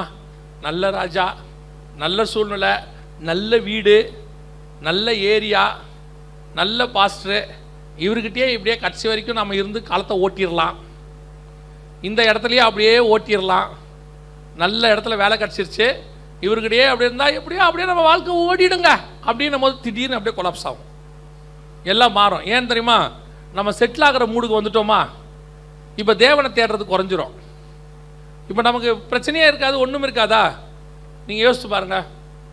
ஒரு காலகட்டத்தில் ரொம்ப கஷ்டப்பட்டு வேலையில் கஷ்டப்பட்டு வரும்போது நாம் சர்ச்சுக்கு வேக வேகமாக ஓடி வருவோம், பார்த்துருக்கீங்களா? வேக வேகமாக. ஏன் தெரியுமா? அப்போ நமக்கு கஷ்டம், நமக்கு ஆறுதலுக்கு ஆண்டவர் மட்டும்தான் இருக்கிறாரு, வேறு யாருமே இல்லை. ஓடி ஓடி வருவோம். ஐயோ ஆராதனை 9 மணி, 8:45 ஆயிடுச்சு, ஓடுவோன்னு ஓடி வருவோம். கர்த்தர் பார்ப்பார், அப்படியே படிப்படியாக உயர்த்துவார். இப்போ 2 வீலர் கார்லாம் வந்துடும். இப்போ பாருங்கள், ஆராதனைக்கு 10 நிமிஷம் லேட்டு. எப்போ? 2 வீலர் வந்த பிறகு, கார் வந்த பிறகு அரை மணி நேரம் லேட்டு. ஏன்னு கேட்டு பாருங்க, டிராஃபிக் ஜாம். கிளம்பும் போதே அங்கேயே 9 மணிக்கு தான் கிளம்புறது வீட்லேயே. என்ன சொல்கிறது தெரியுமா? இப்போ தான் துதி பகுதி போய்கிட்டு இருக்கோம், பாடல் பகுதிக்கு போயிடலாம், செய்திக்குள்ளே போயிடலாம், நிர்விசானம் வந்துடும். கொஞ்சம் அப்படி மேலே வந்த உடனே, அதான் நீங்கள் பார்த்துருப்பீங்கன்னு நினைக்கிறேன், அப்படியே கொஞ்சம் பலகணியில் நடக்க ஆரம்பித்த உடனே, உப்பரிக்கையில் நடக்க ஆரம்பித்தா தேவனை பார்க்கறதுக்கு பதிலாக பத்சேபாவை பார்க்க தோணும். இந்த கீழே வனாந்தரத்தில் ஓடிக்கிட்டே இருக்கிற வரைக்கும் அவருக்கு பத்சேபாலும் தெரியல, அபிகாயிலும் தெரியல, மீகாலும் தெரியல. அவருக்கு தெரிஞ்சதெல்லாம் தேவனே தேவனே தேவனே, துரத்துறான், கொல்றான், அடிக்கிறான், உதைக்கிறான், என்னை காப்பாற்றுங்க காப்பாற்றுங்கன்னு ஓடிக்கிட்டே இருந்தார். எல்லாம் காப்பாற்றி அரண்மனையை கொடுத்து நல்ல பால்கனியை கட்டி கொடுத்தா இப்போ தேவனே தேவனே இல்லை, பத்சபாலே. ஏன்னா இப்போ நம்ம அப்படி சூழ்நிலை, அப்படி கொஞ்சம் உயர்வு வந்து நல்லா அப்படி வந்த உடனே நம்ம பார்வை மாறிடும். காரில் ஏறின உடனே நீங்கள் பாருங்கள், நான் கார் வாங்கக்கூடாது, 2 வீலர் வாங்கக்கூடாதுன்னு சொல்ல வரல, அப்போ இருந்த வைராக்கியம் இப்போ இருக்காது. அந்த ஓடி வர்ற காலத்தில் பாருங்கள், பைபிள் அப்படி கையில் வச்சுட்டு ஓடி வருவாங்க. காரில் ஏறிட்டா கேட்பாங்க, பைபிள் எடுத்தீங்களா? அப்புறம் ஒரு நூதனமாக ஒன்று செய்கிறாங்க. இப்போ அறிவாளிங்க, வீட்டில் ஒரு பைபிள், காரில் ஒரு பைபிள். எதுக்குன்னு கேட்டால், மறந்துட்டா எங்கே இருக்க? எப்படி பாருங்க, அவன் என்ன செய்வாங்க தெரியுமா? அந்த ஆளுங்க, அவங்க தான் பைபிள் எடுக்கிறது ஞாபகத்தில் இருக்காது. காரில் ஒரு பைபிள் எடுத்துகிட்டு வருவாங்களா, போகும்போது இங்கே பைபிளை விட்டுட்டு போயிடுவாங்க. ஒவ்வொரு கூட்டம் முடிஞ்ச உடனே 4 பைபிள் இருக்கு இங்கே. நாங்கள் எடுத்து வேற முதல் பக்கத்தை பார்க்கணும், யார் பேர் எழுதி இருக்குதா அப்படின்னு. அந்த அளவுக்கு நிர்விசானம் வந்துருச்சு பாருங்க. காரணம் என்ன? ராஜாவுடைய கேட். நாம் இப்போ கொஞ்சம் பீஸ்ஃபுல், கொஞ்சம் அப்படி ஆராதனைக்கு வரணும்னு வேக வேகமாக வந்துக்கிட்டு இருக்கும் போதே கறிக்கடையில் நிறுத்தி சொல்லிட்டு வரான், பாய் சிக்கன் போட்டு வைங்க, 12:30 மணிக்கு போவோம். அவ்வளோ அர்ஜென்ட்லியும் சிக்கன் முக்கியமாக படுது பாருங்க. புரியுதா? அப்போ சிக்கன் சாப்பிடக்கூடாதா? ஆஹா, ஆராதனை முக்கியமா சிக்கன் முக்கியமான்றது தான் கேள்வி. இப்போ 8 மணிக்கு ஆராதனை, 7 மணிக்கு சிக்கன் கடைக்கு போயிடுறாரு. இந்த அம்மா ஃபோன் அடிக்குது, எப்பா டைம் ஆச்சுப்பா, இருமா இன்னும் கூட்டம் இங்கே ரொம்ப இருக்குது. ஞாயிற்றுக்கிழமை என்னமோ நான் வெஜிடேரியன் நாளாக மாறி போச்சு.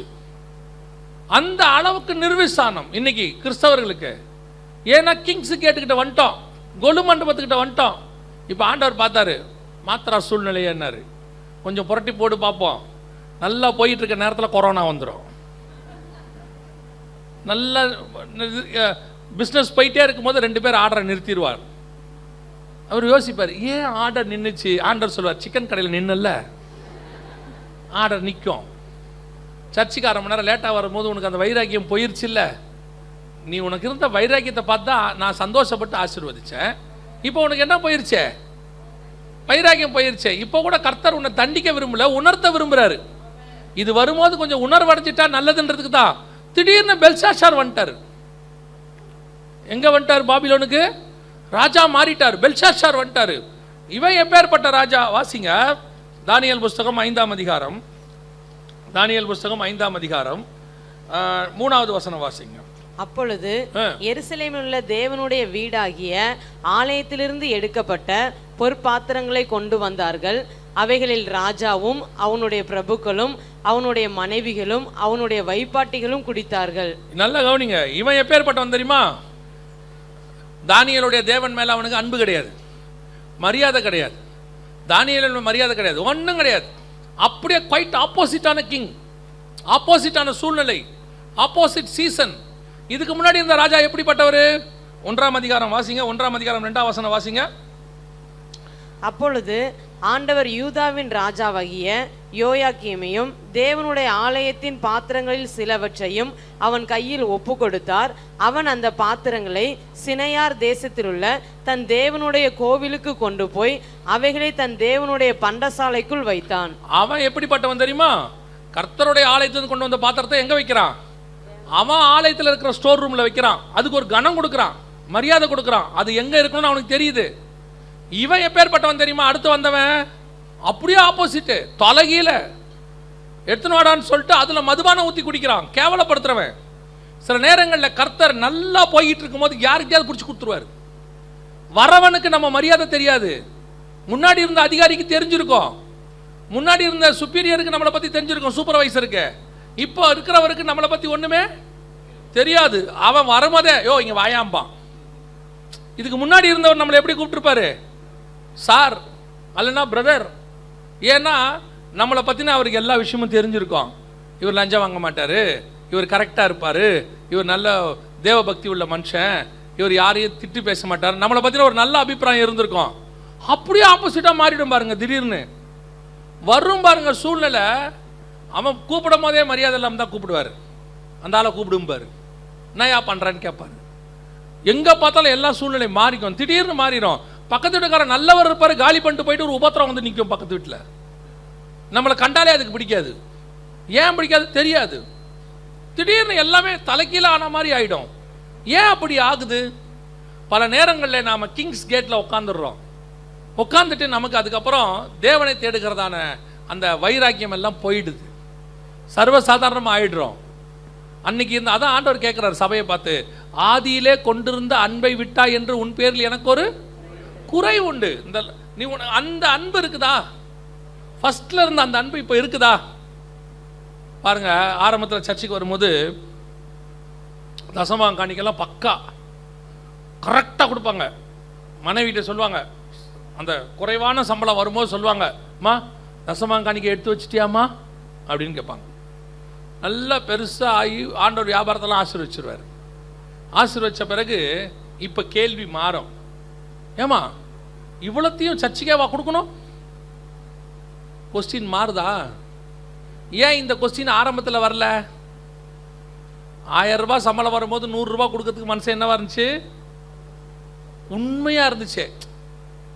அப்போ கூட நம்ம கொடுக்கணுமேன்னு கொடுக்கல, உண்மையா யோ தசமா காணிக்க கொடுத்துடணுமா, கர்த்தர் நம்மளை ஆசீர்வதிக்கிறாரு. அப்புறம் 2000 ரூபா ஆகும்போது இன்னும் உண்மை, கர்த்தர் கொஞ்சம் கொஞ்சமாக ஆசீர்வதிக்கிறாருமா, 200 ரூபா கொடுத்துடணுமா, இப்படியே வர வர வர வர கர்த்தர் அடாடா இவ்வளோ நல்லவனை நம்ம எங்கடா விட்டுட்டோமேன்னு ஆண்டவர் என்ன பண்ணுறாரு, அப்படியே ஆசீர்வதிச்சு பிஸ்னஸ் ஆசீர்வதிச்சு அப்படியே காரு வீடு நகைன்னு வரும்போது மனைவிகிட்ட கேட்குறது, ஏமா இவ்வளோமா நம்ம ஒரு நம்ம ஞானம் அப்படியே கொண்டு போய் சபையில் கொடுக்குறது, நம்ம ஏன் இதை ஒரு 20 பேருக்கு பிரித்து கொடுக்கக்கூடாது? நீ பிரித்து கொடுக்குறது சரியா தப்பான்ற அந்த இடத்துக்கு நான் வரல. நான் கேட்குறது, ஏன் உனக்கு அப்போ இது தோணலை? ஏன் அப்போ தோணலை? இந்த அறிவு ஏன் அப்போ இந்த ஞானம் நம்ம பொத்துக்கிட்டு கொட்டுதில்ல, இதெல்லாம் ஏன் அப்போ வரல? ஏன் வரல தெரியுமா? அப்போ நமக்கு தேவை இருந்துச்சு.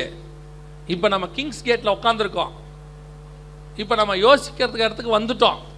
ஆண்டவர் பார்த்தாரு, அப்படியா சரி சரி சரி பெல்ஷாத்சாரை அனுப்பி விடுவோம்.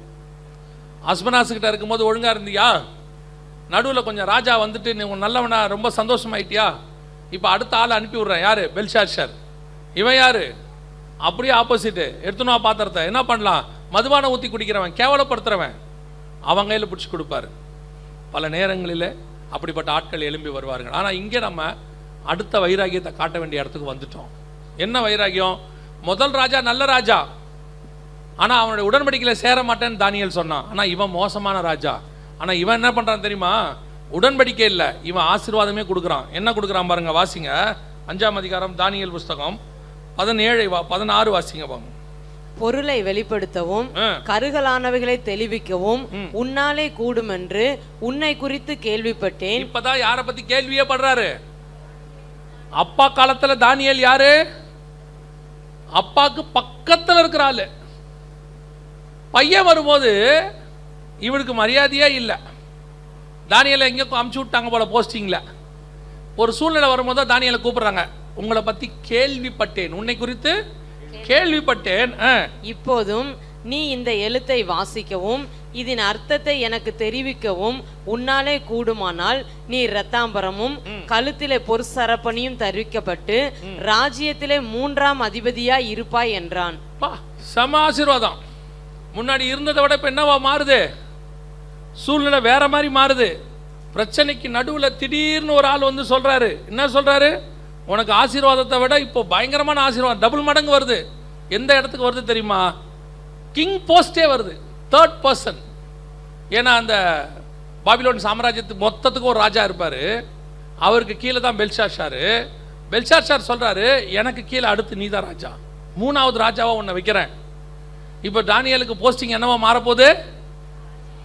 ராஜா போஸ்டிங் வரப்போகுது. ஆனா தானியேல் என்ன சொன்னார் தெரியுமா? அடுத்த வசனம் வாசிங்க.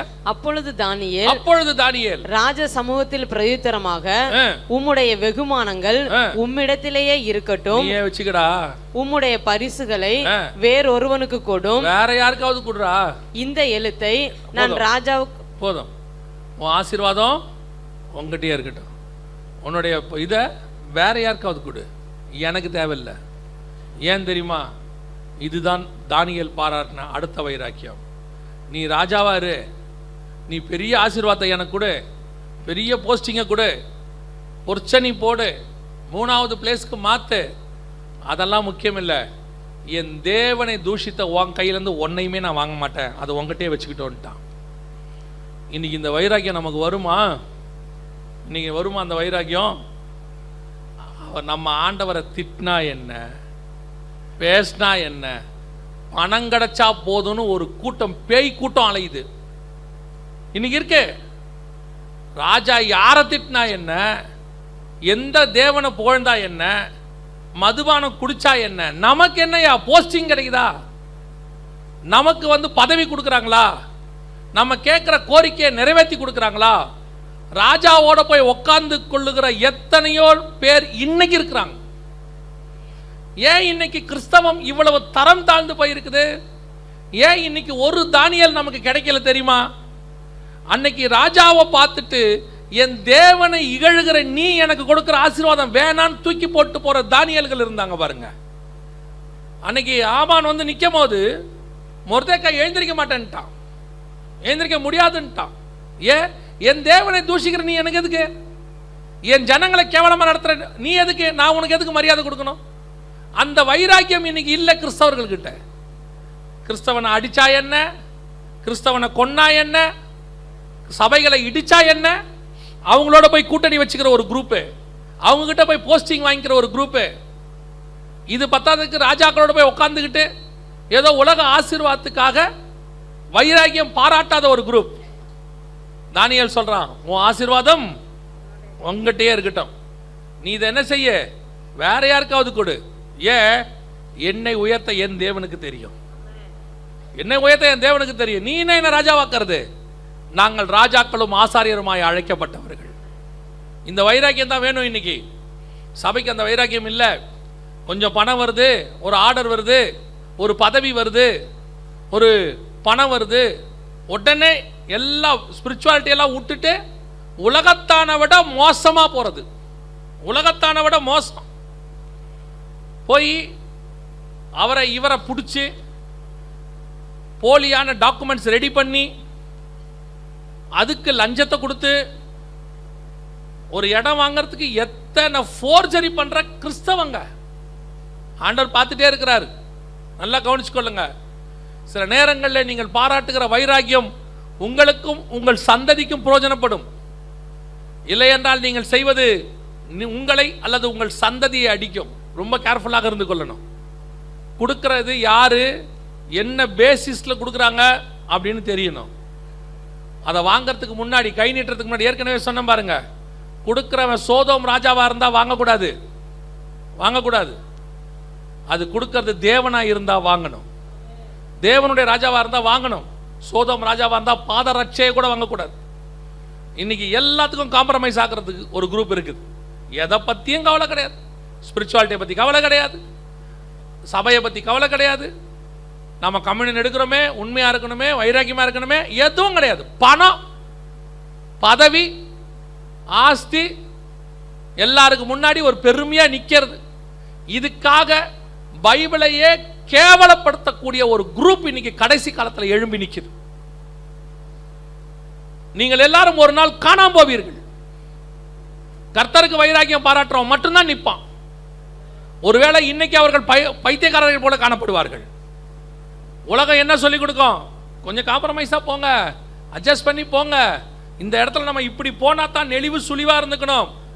ஒருவேளை எலியா நெளிவு சுழிவோடு கூட ஏசபேலோட போய் இருந்தா அவன் வனாந்தரத்துக்கு ஓட வேண்டிய அவசியம் இல்லை. ஒருவேளை போர்த்திபார் மனைவியோடு கூட யோசேப்பு நெளிவு சுழிவா போயிருந்தா சிறைச்சாலை வந்திருக்க வேண்டிய அவசியம் இல்லை. அப்போஸ்தலர்கள் எல்லாரும் அன்னைக்கு உள்ள மக்களோட நெளிவு சுழிவா போயிருந்தாங்கன்னா அவங்களுக்கு அவ்வளவு உபத்திரவமே இல்லை. இயேசு கிறிஸ்து வேதபாரரோட பரிசேயரோட நெளிவு சுழிவா போயிருந்தார்னா சிலுவையே இல்லை. உபத்திரவம் வரதான் செய்யும், கஷ்டம் வரதான் செய்யும். தேவனுக்கு என்று பாராட்டுகிற வைராக்கியம் ரொம்ப முக்கியம். யார் கொடுக்குறான்னு பார்க்கணும். யார் கொடுத்தாலும் வாங்கக்கூடாது. கொடுக்குற ஆள் யாருன்னு பார்க்கணும். 2 பேர் தருவாங்க, நல்லா தெரிஞ்சுக்கொள்ளுங்க. என் நாமத்தினால எதை கேட்டாலும் நான் உனக்கு, இது யார் கொடுக்கறது? இயேசு கொடுக்கறது. இன்னொரு ஆளும் தரும், என்னை தாழ விழுந்து பணிந்து கொண்டால் எல்லாவற்றையும் நான் உனக்கு. 2 பேரும் தருவாங்க. எதை வாங்கணும் எதை வாங்கக்கூடாதுன்னு உங்களுக்கு தெரியணும். இயேசு கொடுக்கறத வாங்கணும். பிசாசு கொடுக்கும்போது சொல்லணும், அப்பாலே போ சாத்தானேன்னு சொல்லணும். உலகத்தின் மகிமையே கொடுக்குற, வேணாம் போயா, வேற யாருக்காவது கொடு. ராஜா கூப்பிட்டு கேட்கிறார், எஸ்தர் ராஜகுமாரத்திய, உனக்கு என்ன வேண்டும்? தேசத்தில் பாதி கேட்டாலும் நான் உனக்கு தருவேன் சொல்றார். தேசத்தில் பாதி எவ்வளவு தெரியுமா? ராஜா சொன்னது எவ்வளவு தெரியுமா? நீங்க பாட்டு நினைச்சுக்காதீங்க ஏதோ ஒரு நாட்டில் பாதி தரேன்னு சொன்னார்னு. எஸ்தர் 1:1 வாசிங்க பார்ப்போம். எஸ்தர் 1:1. இந்து தேசம் முதல் எத்தியோப்பியா தேசம் வரைக்கும் உள்ள 127 நாடுகளையும் அரசாண்ட அகஸ்வேருவின் நாட்களில் சம்பவித்ததாவது. எத்தனை நாடு? 127. அப்ப பாதினா எவ்வளவு? கிட்டத்தட்ட 64 நாடு, 63 நாடு. பாதி கேட்டாலும் தருவேன். எஸ்தர் சொன்னாங்க, அதெல்லாம் வேணாம். என்ன 63 நாடு வேணாமா? எஸ்தர் இன்னைக்கு நம்ம வீட்டில் சொல்றாங்கன்னு வச்சுக்கோங்க. நான் ராஜாவை பார்க்க போயிருந்தேன், ராஜா 63 நாடை தரேன்னு சொன்னாரு, நான் வேணான்னு சொல்லிட்டேன். பைத்தியக்காரி பைத்தியக்காரி, வாய்ப்பை விடுவாங்களா? அடி இப்படி இப்படி ஒரு பைத்தியத்தை பெத்து வச்சிருக்கனே, அப்பன மாதிரியே இருக்கிறிய, அறிவு இருக்குதா? இந்த சான்ஸ் திருப்பி கிடைக்குமா? மண்டையில் மூளை இருக்கா? திட்டி தீர்த்துருப்போம் எஸ்தரை. ஆமா தானே? போஸ்டிங் வருதுன்னா ஆஃபீஸில் கொஞ்சம் ப்ரொமோஷன் வருதுன்னா, ஏதாவது கொஞ்சம் காரியத்தை அப்படி இப்படின்னா கொஞ்சம் பார்த்து பண்ணி போயிரு, பின்னாடி நல்லா இருப்ப. எஸ்தர் சொல்றா, வேணாம் ராஜா விட்டுருங்க. அப்புறம் உனக்கு என்னதான் வேணும்? எங்கள் ஜனங்க செத்துக்கிட்டு இருக்கிறாங்க, அவங்கள காப்பாற்றி மட்டும் கொஞ்சம் கொடுத்துருங்க. ஏங்க இவ்வளோ பெரிய பைத்தியமாக இருக்கு இந்த அம்மா. யாராவது போய் ஆத்மாக்காக 64 நாட்டை விடுவாங்களா? அந்த அம்மாவுக்கு தெரியும், நான் இன்னைக்கு ஆத்மாக்காக 64 நாட்டை விடுவேன், ஒரு நாள் வரும் நான் 127 நாட்டுக்கும் ராணியாய் போய் உட்காருவேன். நான் இன்னைக்கு விடுறது கொஞ்சமா இருக்கும், ஒரு நாள் வரும் என் ராஜா வருவார், என்னை மணவாட்டி சபையா என்னோடு கூட பக்கத்தில் உட்கார வைத்துக் கொள்வார், வலது பார்சத்தில் உட்கார வைத்துக் கொள்வார். எவ்வளவுதான் இந்த பூமியில் நீங்கள் இழந்தாலும் நீங்கள் இழப்பது கொஞ்சம் தான், நாம் நீங்கள் பெறப்போவது அதிகம். அதுதான் கர்த்தர் வச்சிருக்கிறாரு. ஒண்ணுமில்லை, கொஞ்சம் விட்டு கொடுக்கிறதுக்கு மனசு வர மாட்டேங்குது. நாகர்கோயிலில் ஒரு பாஸ்டர் இருக்கிறார், அருமையான தேவ மனுஷன், ஆசாரிப்பள்ளத்தில் இருக்கிறார். ஒரு முறை ஒரு பிரச்சனை வந்தபோது அந்த தங்கச்சி சொன்னாங்க, எனக்கு இந்த இடம் வேணும், இல்லைன்னா கேஸ் போட போகிற மாதிரி ஒரு வந்தோடனே நேராக அவர் போனார். உனக்கு என்னென்ன வேணும் எல்லாத்தையும் எடுத்துக்கோன்னார். அவர் சொன்னார், உனக்கு என்னென்ன வேணும்? இவருக்கும் திருமணமாகி இவருக்கும் மகள் இருக்கு. அவர் சொன்னார், உனக்கு என்னென்ன வேணும் எல்லாத்தையும் எடு. அந்த தோட்டங்கிட்ட எல்லாம் எடுத்துட்டியா? போதுமா? போதும். வந்தார், சொன்னார், எங்களை பேசிட்டு இருக்கும்போது எங்கிட்ட சொன்னார், பாஸ்டர் நான் அவங்க கேட்டதை அப்படியே கொடுத்துட்டு வந்துட்டேன் பாஸ்டர்.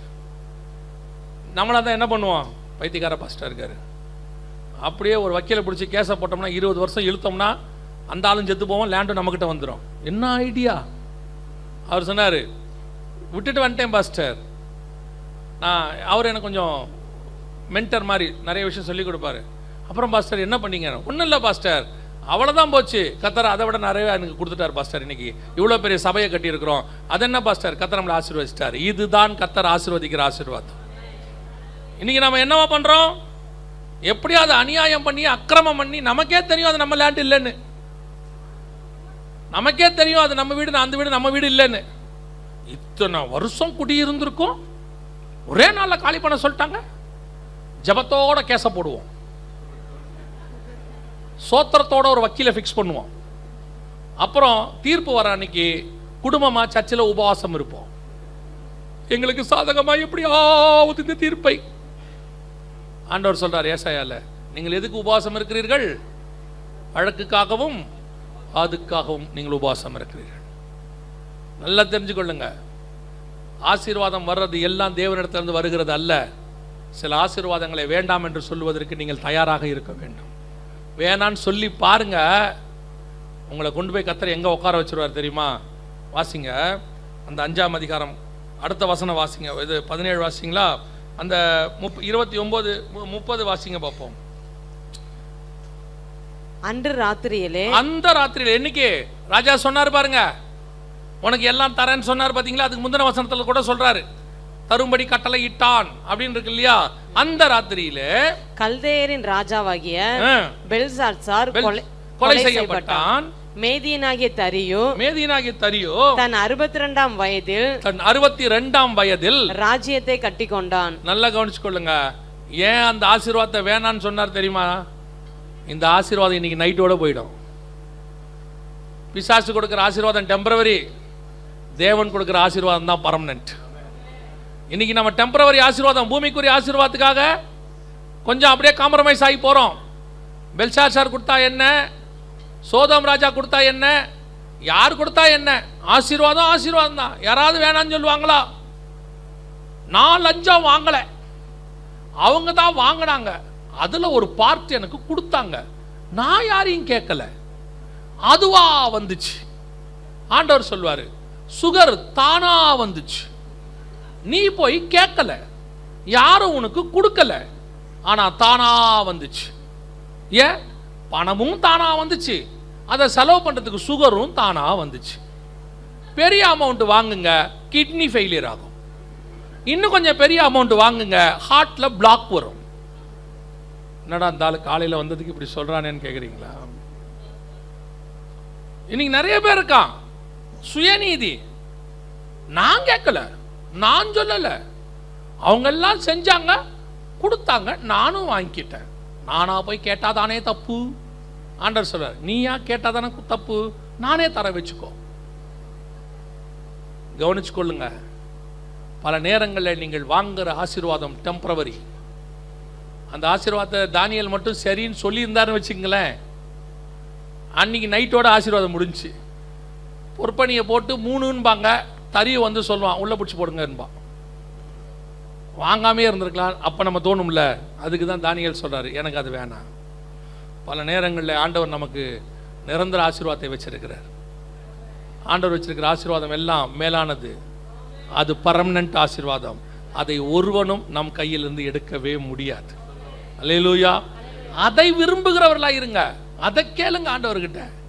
பெல்ஷாத்சார் கொடுக்குற ஆசீர்வாதத்துக்கு பின்னாடி ஓடாதீங்க, சோதோமுக்கு பின்னாடி ஓடாதீங்க. இப்போ தானியேல் ஆச்சு, பெல்ஷாத்சார் வேணான்ட்டாரு. அடுத்து தரியு வந்துட்டான். நான் அந்த காரியத்தை சொல்லிட்டு முடிக்கிறேன், கவனிங்க. தரியு வந்துட்டான். இப்போ அந்த 6ஆம் அதிகாரத்தில் கடைசி வசனம் தான் நம்ம வாசிச்ச தலைப்பு வசனம். திருப்பி வாசிங்க பார்ப்போம். தரியு ராஜ்யபார காலத்திலும் பெர்சியனாகிய கோரேசுடைய ராஜ்யபார காலத்திலும் தானியேலின் காரியம் ஜெயமாய் இருந்தது. இது வரைக்கும் அப்படியே மேலே வந்துட்டார் தானியேல், பக்கவா ஸ்டெப் பை ஸ்டெப்பா. நேபுகாத் நேச்சார் காலத்தில் அடிமையாக இருந்தார், கொஞ்சம் வைராக்கியமாக இருந்தார், உயர்வு வந்துச்சு. அடுத்து பெல்ஷாத்சார் காலத்தில் திடீர்னு எல்லாமே சூழ்நிலை மாறி போச்சு. கொஞ்சம் இடம் படம் தெரியாத இடத்துக்கு மாற்றி விட்டாங்க, டிரான்ஸ்ஃபர் பண்ணி விட்டாங்க, ஆள் இல்லாத இடத்துக்கு மாற்றி விட்டாங்க. தானியேல்னா யாருன்னே தெரில பெல்ஷாத்சாருக்கு, கேள்விப்பட்டேனுங்கிறான். கொஞ்ச நாள் கர்த்தர் அப்படி ரெஸ்ட்டில் விட்டார். ஏன் இப்படியெல்லாம் நடக்குது ஆண்டவரே? நான் கிங்ஸ் கோர்ட்டில் நல்லா இருந்தேனே. ஆண்டவர் சொன்னார், நீ கொஞ்சம் அப்படி உட்கார், ஒரு நாள் வரும். ஒரு நாள் வந்தது. பெல்ஷாத்சார் கூப்பிட்டாரு, எல்லாம் உனக்கு தரேன், அர்த்தம் மட்டும் சொல்லு. இவன் சொல்கிறான், அர்த்தத்தை சொல்கிறேன், இதெல்லாம் எனக்கு வேண்டாம், நீயே வச்சுக்கோ. ஏன்? நீ கொடுக்குற ஆசீர்வாதம் எனக்கு வேணாம், என் தேவனை ஒரு நாள் ஆசீர்வதிப்பார். அந்த நாள் வந்தது, உயர்த்துகிற காலம் வந்தது. தரியு ராஜா வந்தான். உள்ளே வந்த உடனே தரியு ராஜா காலத்தில் தானியேலுக்கு ஒரு உயர்வை கர்த்தர் கட்டளையிட்டார். வாசிங்க 6ஆம் அதிகாரம். இப்படி 6ஆம் அதிகாரம் 3வது வசனம் வாசிங்க. இப்படி இருக்கையில் தானியேல் பிரதானிகளுக்கும் தேசாதிபதிகளுக்கும் மேற்பட்டவனாய் இருந்தான். தானியேலுக்குள் விசேஷித்த ஆவி இருந்தமையால் அவனை ராஜ்ய முழுமைக்கும் அதிகாரியாக ஏற்படுத்த ராஜா நினைத்தான். அடுத்த ப்ரமோஷன் எப்படி வருது பாருங்க. கொஞ்ச நாள் தான் கர்த்தர் உங்களை ஒதுக்கி வைக்கிறது, ஒப்படைக்கிறது. அஸ்பனாஸ் கையில் ஒப்படைச்ச காலம் கொஞ்சம், 3 வருஷம். அடுத்த உயர்வு. நேபுகாத் நேச்சாருக்கு அப்புறம் ஒரு சின்ன மாற்றம், எங்கேயோ தூக்கி போட்டாங்க. இப்போ அடுத்த உயர்வு. இப்போ எந்த உயர்வு வருது தெரியுமா? தேசம் 127 தேசம் இருக்கு. எல்லா தேசத்துக்கும் அவர் என்னவா மாற்ற போறாரு? அதிகாரியாய் மாற்ற போகிறாரு. அப்படியே எல்லா சூழ்நிலை கணிஞ்சு வருது தானியேலுக்கு மனசுல. நம்மளா தானியேலா இருந்தா சொல்றேன், நம்ம பட்ட பாடுகளுக்கு என்ன வருது? பலன் வருது. இத்தனை நாள் கஷ்டப்பட்டதுக்கு என்ன வருது? ஆசீர்வாதம் வருது. எனக்கு தெரியும், அப்பவே என்ன இப்படி பண்ணும் போதெல்லாம் தெரியும், எல்லாம் ஓகே தான், எல்லா ஆசீர்வாதமும் வருது. அடுத்த சோதனையும் வருது. அடுத்த சோதனை என்ன தெரியுமா? வாசிங்க 8வது வசனம். ஆதலால் இப்போதும் ராஜாவே, மேதியருக்கும் பெர்சியருக்கும் இருக்கிற மாறாத பிரமாணத்தின்படியே அந்த தாக்கீது மாற்றப்படாதபடி நீர் அதை கட்டளையிட்டு அதற்கு கையெழுத்து வைக்க வேண்டும் என்றார்கள். அப்படியே ராஜாவாகிய தரியு அந்த கட்டளை பத்திரத்திற்கும் கையெழுத்து வைத்தான்.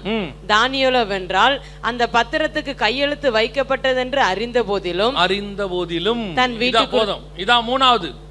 ஃபர்ஸ்ட் அவங்க சாப்பாடை சாப்பிட மாட்டேன். 2வது மோசமான ராஜா கொடுக்குற ஆசீர்வாதத்தை வாங்க மாட்டேன். இப்போ 3வது ஸ்டேஜ் ஆசீர்வாதம் வரப்போது. தரியு பெர்ஷியன் ஆகிய கோரேசனுடைய நாட்களில் அவன் ஜெயமாக இருக்கிற காலம் வருது. அதுக்கு முன்னாடி ஒரு சோதனை வருது. என்ன சோதனை தெரியுமா? நீ பண்ணுற ஜபம், நீங்கள் பண்ணுற வேத வாசிப்பு, நீங்கள் போகிற ஆவிக்குரிய காரியம், நீங்கள் அப்பப்போ டைம் எடுத்து பண்ணுற ஊழியம், எல்லாத்துக்கும் மொத்தமாக செய்ய விடாதபடிக்கு ஒன்று வருது. எல்லாத்தையும் க்ளோஸ் பண்ணுற மாதிரி ஒன்று வருது. இது எதுவுமே என்ன செய்யக்கூடாது? செய்யக்கூடாது. அப்படி ஒரு சூழ்நிலை. கூட இருந்தவனே எழும்புறான். பல நேரத்தில் நம்ம உயர்வுக்கு அகைன்ஸ்ட் யாருன்னு கேட்டிங்கன்னா, நம்ம நினச்சிப்போம் நான் பிலீவர்ஸு, வெளியாட்கள், அந்த மதக்காரங்க, இந்த மதக்காரங்க, எவனுமே இல்லை. நம்ம கூடவே ஒருத்தர் இருப்பான், அவனே தான் இருப்பான். அங்கே அந்த பிரதானிகள் கூட இருக்கிற ஆட்களே தான், என்னடா நம்ம கூட இருக்கிறவன்ல ஒருத்தனை மேலே கொண்டு வர பார்க்குறாரு ராஜா, நம்மளை கொண்டு வரலையே அப்படின்னு அவனுக்கு என்ன வருது? கோபம், பொறாமை வருது. இதே மாதிரி ஆட்கள் நம்ம கூட இருப்பான், அப்படியே கூட இருந்துனே இருப்பான். நம்ம உயர பார்த்தோன்னா அவனுக்கு என்ன வந்துடும்? பொறாமை வந்துடும். நமக்கே தெரியாமல் மேலே போய் போட்டு கொடுத்துருவான். நமக்கே தெரியாமல் நம்மளை பற்றி தப்பாக சொல்லிடுவான். நம்ம சாதாரணமாக சொன்னதை திருச்சி வேற மாதிரி சொல்லிடுவான். ஆனால் தானியேல் என்ன பண்ணார் தெரியுமா? நீ சொல்லிட்டு போ, நீ என்ன வேணா பண்ணிட்டு போ, நான் பண்ணுறத நான் பண்ணிகிட்டே தான் இருப்பேன், நான் ஒரு நாளும் என்னை மாற்றிக்கவே மாட்டேன். அதில் பெரிய ஆசீர்வாதம் என்ன தெரியுமா? எனக்கு ரொம்ப ஆச்சரியம் சில விஷயம் இந்த வசனத்துக்குள்ளே இருக்கு. தானியேல் இந்த இது தெரிஞ்ச உடனே அந்த வசனம் சொல்லுது, கையெழுத்து வைக்கப்பட்டது என்று அறிந்த போதிலும் தன் வீட்டுக்குள் போய் தன் மேல் அறையிலே எருசலேமுக்கு நேராக பலகணிகள் திறந்திருக்க நம்மள தான் என்ன பண்ணிடுவோம்? க்ளோஸ் பண்ணிடுவோம். எல்லாத்தையும் டைட்டா க்ளோஸ் பண்ணு. ராஜா கட்டளை போட்டிருக்காரு, ஆனால் நம்ம ஜெபம் பண்ணணும். ஜெபத்தையும் விட முடியாது. அதே நேரத்தில் யாருக்கும் தெரிஞ்சா பிரச்சனை ஆயிரும். தானியேல் சொன்னா ஓபன் பண்றா, எல்லாத்தையும் ஓபன் பண்ணு, நம்ம ஜெபம் பண்ணுவோம். சொல்லும் போது தானியேலுக்கு ஏறக்குறைய 100 வயசு, கிட்டத்தட்ட 100 வயசு. ஏன்னா 70 வருஷம் அவர் அங்கே அடிமையாகவே இருந்துட்டார் பாபிலோன் காலத்தில், கிட்டத்தட்ட 70 வயசு. அவர் 70 வயசில் முழங்கால் போடுறாரு. முழங்கால் போட்டு பலகனியை திறந்து ஆஸ் யூஷுவல் நான் என்ன பண்ணனோ அதை செய்து கொண்டே இருப்பேன். சில நேரத்தில் உங்களுக்கு விரோதமாக எழும்பி உங்களை எல்லாம் செய்யணும்னு முடிவெடுக்கும் போது உடனே நம்ம ஒரு முடிவெடுப்போம். என்ன முடிவெடுப்போம் தெரியுமா? நம்ம போய் அதை முறியடிக்கிறதுக்கு நம்மளால் ஆன சில முயற்சிகளை என்ன செய்வோம். நீ இவரை பிடிச்சி வரியா, நான் யாரை பிடிச்சி வரேன்னு பாரு. நீ என்ன இந்த ஆளுக்கு இவ்வளோ லஞ்சம் கொடுத்துருக்கியா, நான் அதை விட பெரிய ஆளுக்கு லஞ்சம் கொடுத்து வரேன் பாரு. இதை எப்படி இந்த பிரச்சனையை சால்வ் பண்ணுறேன்னு பாரு அப்படின்னு நம்ம ஆட்கள் உடனே கோதால இறங்கிடுவாங்க. சில நேரத்தில் என்ன பிரச்சனை தெரியுமா? நமக்கு எல்லாரையும் தெரியும், அத்தனை பேரையும் தெரியும். அந்த ஏரியாவில் இருக்கிற போலீஸ் ஆஃபீஸரை தெரியும், சில நேரத்தில் அந்த ஏரியாவில் இருக்கிற கவுன்சிலர் தெரியும், எம்எல்ஏவை தெரியும், அல்லது அங்கே இருக்கிற பெரிய மனுஷங்களை தெரியும். நமக்கு எதிராக எழும்புறவன் அதை விட சின்ன ஆளை பிடிச்சி வச்சுருப்பான். நமக்கு என்ன தோணும் தெரியுமா? நம்ம இறங்கி அந்த ஆளை பிடிச்சி இந்த கேஸை உடைக்கலாம். ஆண்டவர் சொல்கிறாரு, நீ கொஞ்சம் சும்மாரு, நானே பார்த்துக்கிறேன்றார். பல நேரங்களில் எனக்கு ஆண்டவர் சொல்லி கொடுத்த நான் உங்களுக்கு சொல்கிறேன். ஒரு தடவை ஒரு மிக முக்கியமான போஸ்டிங்கில் இருக்கிறவர் ஃபோன் பண்ணுறார். ஃபோன் பண்ணி உங்களுடைய மெசேஜ் எல்லாம் பார்த்தேன்னு சொல்லிட்டு சில விஷயங்கள்லாம் பேசிட்டு அவர் ஃபோன் வச்சுட்டார். வச்ச உடனே நான் என்ன பண்ணுறேன் தெரியுமா? அந்த நம்பரை ஸ்டோர் பண்ணுறேன். ஸ்டோர் பண்ண போய் அவர் பேரை டைப் பண்ண போகிறேன். ஆவியானவர் கேட்குறாரு, இப்போ எதுக்கு இவர் நம்பரை ஸ்டோர் பண்ணுற? நீ இவ்வளோ பேர் ஃபோன் பண்ணாங்க, யார் நம்பரையும் நீ என்ன பண்ணல, ஸ்டோர் பண்ணலை, இவர் நம்பரை மட்டும் ஏன் ஸ்டோர் பண்ணுற அப்படின்னும் போது நமக்குள்ள ஒரு உள்ளுணர்வு என்ன சொல்லுது? அர்ஜென்ட்டுக்கு உதவுவார், ஆபத்துக்கு உதவுவார். இவர் நம்பர் இருந்துச்சுன்னா நமக்கு கொஞ்சம் யூஸ்ஃபுல்லாக இருக்குமே, ஏதாவது பிரச்சனை வந்தால். ஆண்டவர் சொல்றாரு, ஸ்டோர் பண்ணாத, ஆபத்து காலத்தில் நீ என்ன நோக்கியே கூப்பிடு, எவனை நோக்கியும் கூப்பிடாத. அப்போ மனுஷர் தயவு தேவையில்லையா? தேவை. ஆபத்து காலம் வரும்போது உனக்கு தேவையான மனுஷனை நானே அனுப்புவேன். அப்படி அனுப்புனாதான் அதுக்கு பேர் மிராக்கல். பல நேரத்தில் நமக்கு இந்த ஆட்களுடைய பேரெல்லாம் வச்சுக்கிட்டு அதில் ஒரு விதமான தைரியம் வரும். ஏதாவது யாராவது பிரச்சனை பண்ண உடனே நம்ம என்ன தெரியுமா சொல்லுவோம்? நமக்கு இந்த ஏரியாவில் இருக்கிற மிக முக்கியமான ஆளை தெரியுங்க, அவர்கிட்ட சொன்னால் போதும் இந்த பிரச்சனையை சால்வ் பண்ணிடுவார். ஆண்டவர் சொல்வார், எங்கே போய் சொல்லும்பார், பிரச்சனை சால்வ் ஆகாது. அப்புறம் நம்ம என்ன சொல்லுவோம் தெரியுமா? அவராலேயே சால்வ் பண்ண முடியலையாங்க, அதை விட பிரச்சனை பெருசாக போதான். ஆண்டவர் சொல்வார், அது போயிட்டே தான் இருக்கும். உனக்கு தேவையான ஆட்கள், உன் பிரச்சனையை சால்வ் பண்ணக்கூடியவங்க, உனக்கு கூட வரக்கூடிய பிரச்சனைக்கு உன் கூட நிற்கிறவங்க எல்லாரையும் ஏற்கனவே ஆண்டவர் ரெடி பண்ணி வெளியே வச்சிருக்கிறார். ஏற்ற நேரத்தில் அவங்க வருவாங்க, உங்களுக்கு உதவி செய்வாங்க, செஞ்சுட்டு போயிடுவாங்க. அவ்வளோதான். நீங்கள் யாரையும் தேட வேண்டிய அவசியமே இல்லை. நீங்கள் யாரையாவது தேடி போனீங்கன்னு வச்சுக்கோங்களேன். ஃபஸ்ட்டு நான் சொல்கிறது உண்மை. சிலர் சொல்லுவாங்க உங்ககிட்ட, பாஸ்டர் பிரதர் எதுனாலும் என்னை உடனே கூப்பிடுங்க நான் வரேன்பாங்க. நீங்க கூப்பிடாத வரைக்கும் தான் உங்களுக்கு மரியாதை. நீங்க கூப்பிடாத வரைக்கும் தான் மரியாதை. கூப்பிட்டுட்டீங்கன்னு வச்சுக்கோங்க, நீங்க ஒரு ஸ்டாண்டர்ட் கீழே இறங்கிடுவீங்க. அதுக்கப்புறம் நீங்க எப்போ ஃபோன் பண்ணாலும் என்ன பிரச்சனைன்னு தான் கேட்பாங்க. ஏன்னா நீங்க பிரச்சனைக்கு தான் கூப்பிடுறீங்கன்னு அவங்க முடிவு பண்ணிடுவாங்க. அதுக்கப்புறம் நீங்க சாகிற வரைக்கும் அவங்க ஒன்று சொல்லுவாங்க, அவர் ஒரு பெரிய பிரச்சனையில் இருந்தார், நான் தான் காப்பாற்றி விட்டேன். உங்க சாவுலையும் வந்து சொல்லுவாங்க. அதை நீங்க இந்த ப்ரேயருக்கு ஒன்று வைப்பீங்கல்ல, ப்ரேயர் மீட்டிங்கில் வந்து சொல்லுவாங்க, ஐயா ஒரு காலத்தில் பெரிய பிரச்சனையில் இருந்தார், அவருக்கு உதவி செய்யும்படி கர்த்தர் எனக்கு உதவி செய்தார். ஆனால் கர்த்தர் அனுப்புகிற ஆள் இருக்காமல, அவன் அப்படி செய்யவே மாட்டான். அவன் வருவான், உதவி செய்வான், போயிடுவான். நமக்கும் அவனுக்கும் கான்டாக்டே இருக்காது. ஆனால் கர்த்தர் செய்வார். இதுதான் மிராக்கிள். இது வந்து ஒரு ஆவிக்குரிய வாழ்க்கையோட ஸ்டாண்டர்ட். நமக்கு உதவி செய்யறதுக்கு கர்த்தர் இருக்கிறார், அதுக்கு ஆட்களை நியமிச்சு வச்சிருக்கிறார். எல்லா இடத்துலையும் ஆண்டவர் ஆட்களை உட்கார வச்சிருக்காரு. நீங்க நினச்சிக்காதீங்க நமக்கு ஆளே இல்லை, யாருமே இல்லை, பிரச்சனை வந்தால் நமக்கு கூட நிற்கிறதுக்குன்னு. நம்ம ஆண்டவர் நமக்கு உதவி செய்யறதுக்கு எல்லா இடத்திலும் ஆட்களை உட்கார வச்சிருக்கிறார். அந்தந்த நேரம் வரும்போது அந்த உதவி செய்கிறவர்கள் தானாய் வருவார்கள், செய்வாங்க, போயிடுவாங்க. நீங்களும் நானும் எப்பவும் தேவனை நோக்கி பார்க்கிறவர்களா தான் இருக்கணும். ஒரு நாளும் மனுஷனை நோக்கி பார்க்குறவங்களா இருக்கக்கூடாது. தானியேல் பார்த்தான், நீங்க தாக்கீது வைங்க, சைன் போடுங்க, எதிராக கூடுங்க, என்ன வேணாலும் செய்யுங்க, ஏன் என்னை சிங்கக்கபியில கூட தூக்கி போடுங்க, ஆனால் நான் எவனையும் போய் பார்க்க மாட்டேன். ஒரு நாள் வரும், ராஜா என்னை வந்து பார்ப்பார். சிங்கக்கபிக்கு போயிடக்கூடாதுன்னு ராஜாவை நம்ம தானே பார்க்க போவோம். ராஜா இப்படி ஒன்று பண்ணிட்டாங்க, நீங்க பண்ணுவீங்க, நான் எதிர்பார்க்கல, நான் பாதிக்கப்பட்டேன், நம்ம தானே போவோம். ஆனால் தானியேலை பார்க்க யார் வந்தது? ராஜா புறப்பட்டு வந்தார். அந்த காரியத்தை கர்த்தர் இன்னைக்கும் செய்வார், இன்னைக்கும் செய்வார். தேவையான நேரத்தில் கரெக்டாக ஒரு ஆள் வரும், அந்த இடத்துல வந்து அந்த ஆள் நிற்கும். என்ன பிரதர் நீங்கள் இங்கே அப்படின்னு. நான் நடந்த ஒரு சம்பவத்தை சொல்லிட்டு முடிக்கிறேன். ஒரு தம்பி, தேவனுக்குள்ள ரொம்ப வைராக்கியமாக இருக்கிற தம்பி, அவனை தப்பாக பிடிச்சிட்டு போயிட்டு அன்றைக்கி நைட் அவனை அடிக்க போகிறாங்க. ஸ்டேஷனில் வச்சு சொல்லிட்டு போகிறாரு, நான் வந்து பார்க்குறேன் அவனை அப்படின்னு சொல்லிட்டு போயிட்டாங்க. கூட இருக்கிறவங்களாம் அடிக்கிறாங்க. இந்த தம்பி ஜெபம் பண்ணுறான், ஆண்டவரே என்னை எப்படியாவது காப்பாற்றுங்கப்பா அப்படின்னு ஜெபம் பண்ணுறான். திடீர்னு நைட்டு 10 மணிக்கு 10-11 மணிக்கு நைட்டு அந்த ஏரியாவில் இருக்கக்கூடியதான ஒரு அரசியல்வாதி வர்றார். அவர் எதுக்கு வர்றாருன்னா, அங்கே இருக்கிற 1-2 பேரை கூட்டிகிட்டு போகிறதுக்கு வர்றார். வந்தவர் இவனை பார்க்குறாரு, தம்பி நீயும் இந்த ஏரியாவில் தானே இருக்கிற அப்படின்னு. ஆமாங்க ஐயா. சரி வா என் கூட. இவன் கூப்பிடல, இவனுக்கு அவரை தனிப்பட்ட முறையில் தெரியாது, பர்சனலாக பழக்கம் இல்லை, எதுவுமே இல்லை. எல்லாரையும் கூட்டிகிட்டு போயிட்டா இவன் மட்டும் தான் இருப்பார். நைட்டு இவனை சாத்த போகிறாங்க, சொல்லிகிட்டே போயிருக்காங்க வந்து சாத்த போகிறேன்னு. ஆனால் வந்தார், அவங்களெல்லாம் கூப்பிடும்போது இவனையும் பார்த்தாரு. நீ இந்த ஏரியாக்காரன் தானே? ஆமாம் வா என் கூட அப்படின்னாரு. கூப்பிட்டாரு, கூட்டிகிட்டு போய் வெளியே விட்டுட்டு போயிட்டாரு. இந்த அற்புதத்தை தேவன் ஒருத்தர் தான் செய்ய முடியும். நாம் கேட்காம நம்ம பிள்ளைகளுக்கு உதவி செய்ய ஓடோடி தகப்பன் வருவார். நீ சிங்கக்கபிக்குள்ளே இருந்தினா கல்லை ரிமூவ் பண்ணி ராஜாவை சிங்கக்கபி வாசலுக்கு வர வைப்பதற்கு தேவன் வல்லமை உள்ளவராக இருக்கிறார். நீ யாரையும் தேடி ஓடாத.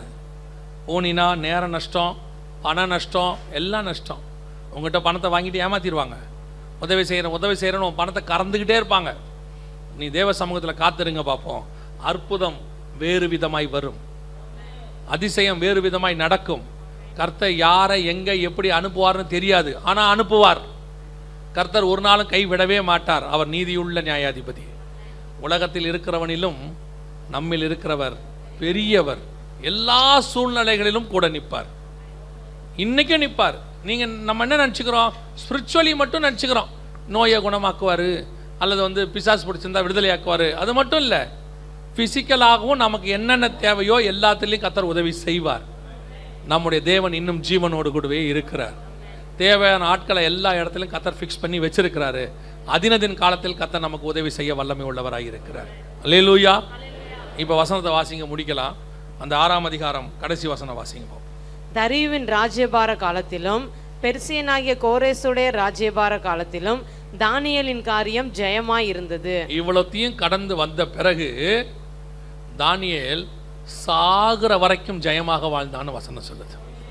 அல்லேலூயா. அப்படி இந்த ஸ்டேஜில் இந்த ஃபார்முலாவில் கர்த்தர் உங்களை உயர்த்தினா முடிவு பரியந்தம் அவர் நடத்த வல்லமை உள்ளவராக இருக்கிறார். அவர் கை விடவே மாட்டார். கர்த்தர் விடவே மாட்டார். எல்லா சூழ்நிலையிலும் உங்களுக்கு ஒரு பயம் இருக்குல்ல, இப்போ நம்ம நல்லா இருக்கிறோம், 60 வயசில் யார் பாப்பா, 70 வயசில் யார் பாப்பா, கொஞ்சம் வயசு அதிகமாகி 80 வரைக்கும் இருந்துட்டா என்னை யார் பாப்பா. 20 பார்த்த ஆண்டவர் 70 பார்ப்பார். 20 நடத்தினவர் 70 நடத்துவார். வாலிபனாக வரும்போது அவனுக்கு ஜெயத்தை கொடுத்த தேவன் முடிவு பரியந்தம் பெர்ஷியன் காலம் வரைக்கும் கர்த்தர் அவனுக்கு ஜெயத்தை கொடுத்து ஆசீர்வாதமாய் அனுப்பி வச்சார். அல்லேலூயா. ஆனால் வைராக்கியம் மட்டும் என்னைக்கும் விட்டுறக்கூடாது. அன்னைக்கு அவன் சொன்னான், ராஜாவின் போஜனத்தில் சாப்பிட மாட்டேன். ரெண்டாவது சொன்னான், பெல்ஷாத்சார்ட்ட உன்னுடைய பணம் உங்ககிட்டயே இருக்கட்டும். கடைசியாக சொன்னான், பலகனியை திறந்து வச்சுட்டு நீங்கள் என்ன வேணால் சட்டம் போடுங்க, நான் என் சட்டத்தில் தான் வாழ்வேன், என் தேவனை தேடுறதை நான் குறைச்சி கொள்ளவே மாட்டேன். இந்த ஆவிக்குரிய வைராக்கியம் தானியேல்கிட்ட காணப்பட்டது. அவனுடைய காரியம் ஜெயமாய் இருந்தது. அல்லேலூயா. இதே வைராக்கியம் நமக்கு இருக்குமானால் நம்முடைய காரியமும் முடிவு பரியந்தம் ஜெயமாய் இருக்கும். நாம் ஜெபிக்க போகிறோம். சரியா? எல்லாம் எழுந்திரிப்போமா? தேவ சமூகத்தில் நாம் எழுந்திரிப்போம்.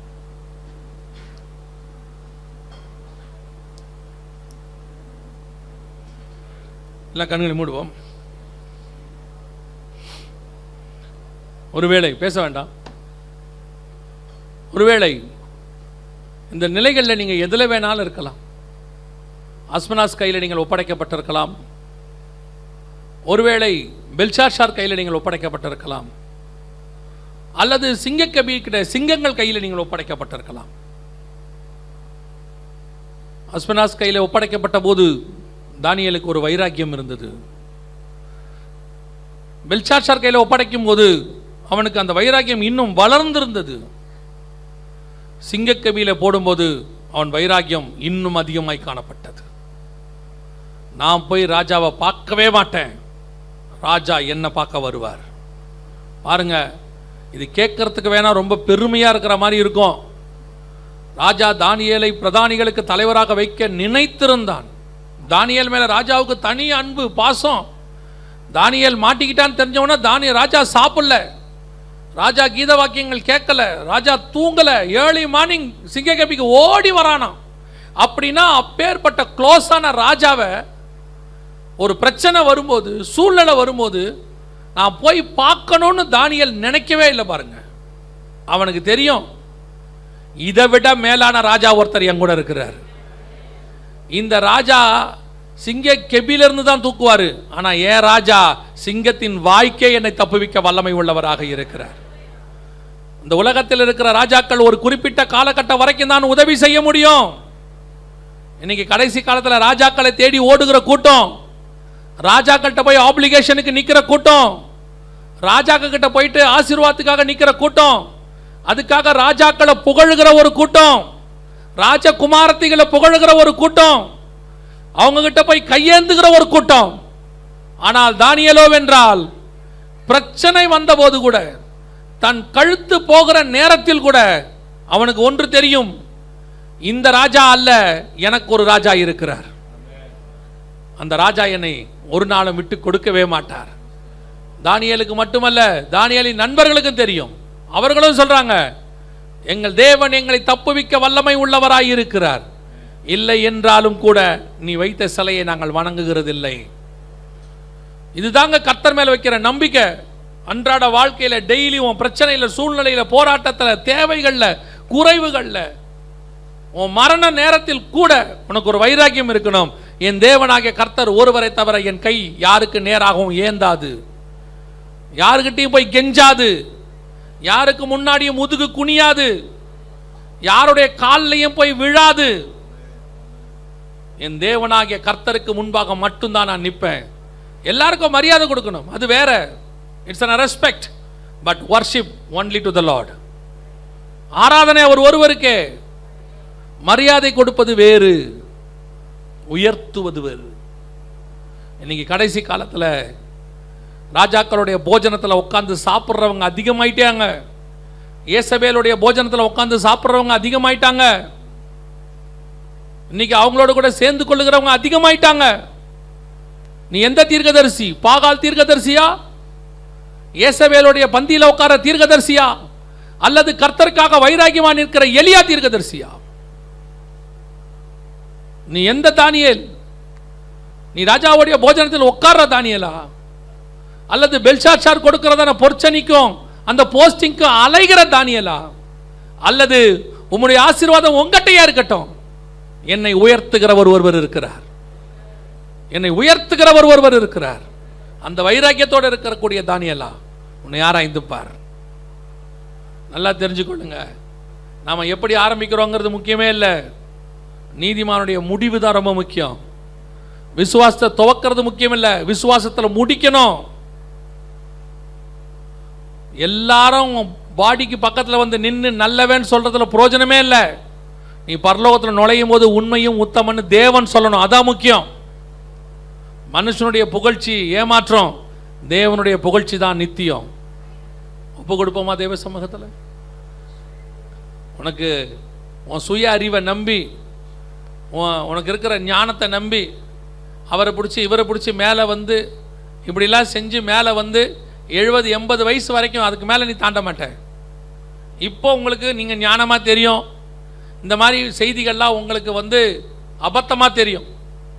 ஆனால் 70-80 வயசில் வருகை தாமதிச்சா உட்காந்து கேட்கும் போது நீ ஓடின காரியங்களுக்கெல்லாம் தேவன்கிட்ட மன்னிப்பு கிடைக்காம, அல்லது அதற்கான பிரதிபலனை கர்த்தர் செய்யும் போது, நீதியை சரி கட்டும் போது, உபத்திரவப்படும் போது, அன்னைக்கு நீ வேதனைப்பட்டு பிரயோஜனம் இல்லை. இன்னைக்கே ஆண்டவர் சொல்றார், என்னை நோக்கி பார், என்னை நோக்கி பார்த்தவர்கள் வெட்கப்பட்டு போனதே இல்லை. உன்னை பொறுத்த வரைக்கும் கொஞ்சம் சூழ்நிலை தாமதமாகிற மாதிரி இருக்கும், ஆனால் தேவன் ஏற்ற நேரத்தில் உதவி செய்வார். நாம் ஜெபிக்க போகிறோம். ஒருவேளை கர்த்தர் உங்களோடு கூட இடைப்பட்டு இருந்தால் மட்டும், இன்னைக்கு கர்த்தர் என்கிட்ட பேசியிருக்கிறாரு, என் தனிப்பட்ட வாழ்க்கையோட என் கூட பேசியிருக்கிறாரு, என் சூழ்நிலையோட பேசியிருக்கிறாரு, இன்னைக்கு ஆண்டவர் எனக்கு பதில் கொடுத்துருக்கிறாரு. அப்படி ஒருவேளை நீங்கள் நினைப்பீர்களானால், உணரப்படுவீர்களானால், உங்கள் கரங்களை தேவனுக்கு நேராக உயர்த்தி ஒப்பு கொடுத்து சொல்லுங்கள், ஆண்டவரே நீர் இன்று என்னோடு கூட பேசினதுக்காக உமக்கு ஸ்தோத்திரம், இடைப்பட்டதுக்காக உமக்கு நன்றி ஆண்டவரே. இந்த வார்த்தைகளை நாங்கள் முடிவு பரியந்தம் காத்து நடக்க எங்களுக்கு கிருபை பாராட்டுங்க. எங்கள் பலவீனங்களில் நம்முடைய பலன் பூரணமாய் விளங்கும் என்று சொன்னீரே ஆண்டவரே, எங்களை பலப்படுத்துங்க. நாங்கள் ஒரு நாளும் ஆண்டவரே அஸ்மனாஸ் கைக்கு அங்கே தீட்டுப்பட்டு விடாதபடி, பெல்ஷாத்சாரின் ஆசீர்வாதங்களுக்கு மயங்கி விடாதபடி, நாங்கள் எல்லாவற்றையும் உதறி தள்ளிவிட்டு ஓட, நீர் உயர்த்துகிற உயர்வில் நாங்கள் உயர்வடைய எங்களை ஒப்பு கொடுக்கிறோம்ப்பா. பிசாசு கொடுக்கிற எல்லா ஆசீர்வாதமும் எங்களுக்கு வேணாம் ஆண்டவரே, நீங்க கொடுக்கிற ஆசீர்வாதம் மட்டும் போதும் ஆண்டவரே. நாங்கள் ஏகாவிட்டையும் கேட்க மாட்டோம், ராஜாக்கிட்டையும் கேட்க மாட்டோம். எஸ்தர் ராஜகுமாரத்தி மாதிரி எங்களுக்கு கிடைக்கிறதுல நாங்கள் சந்தோஷமாக இருப்போம். ஒரு நாள் நாங்கள் முடிசூட்டப்பட்டு தேவன் பக்கத்தில் உட்காருவோம். கிருபையுள்ள கரத்தில் எங்களை தாழ்த்துகிறோம். இந்த வார்த்தைகள் ஆண்டவரே இருதயத்துக்குள்ளே பதியட்டும், 100க்கு 100 பலன் கொடுக்கட்டும். கிருபையுள்ள கரத்தில் எங்களை தாழ்த்துகிறோம் எங்கள் ஆண்டவர் இயேசுவின் நாமத்தில் பிதாவே.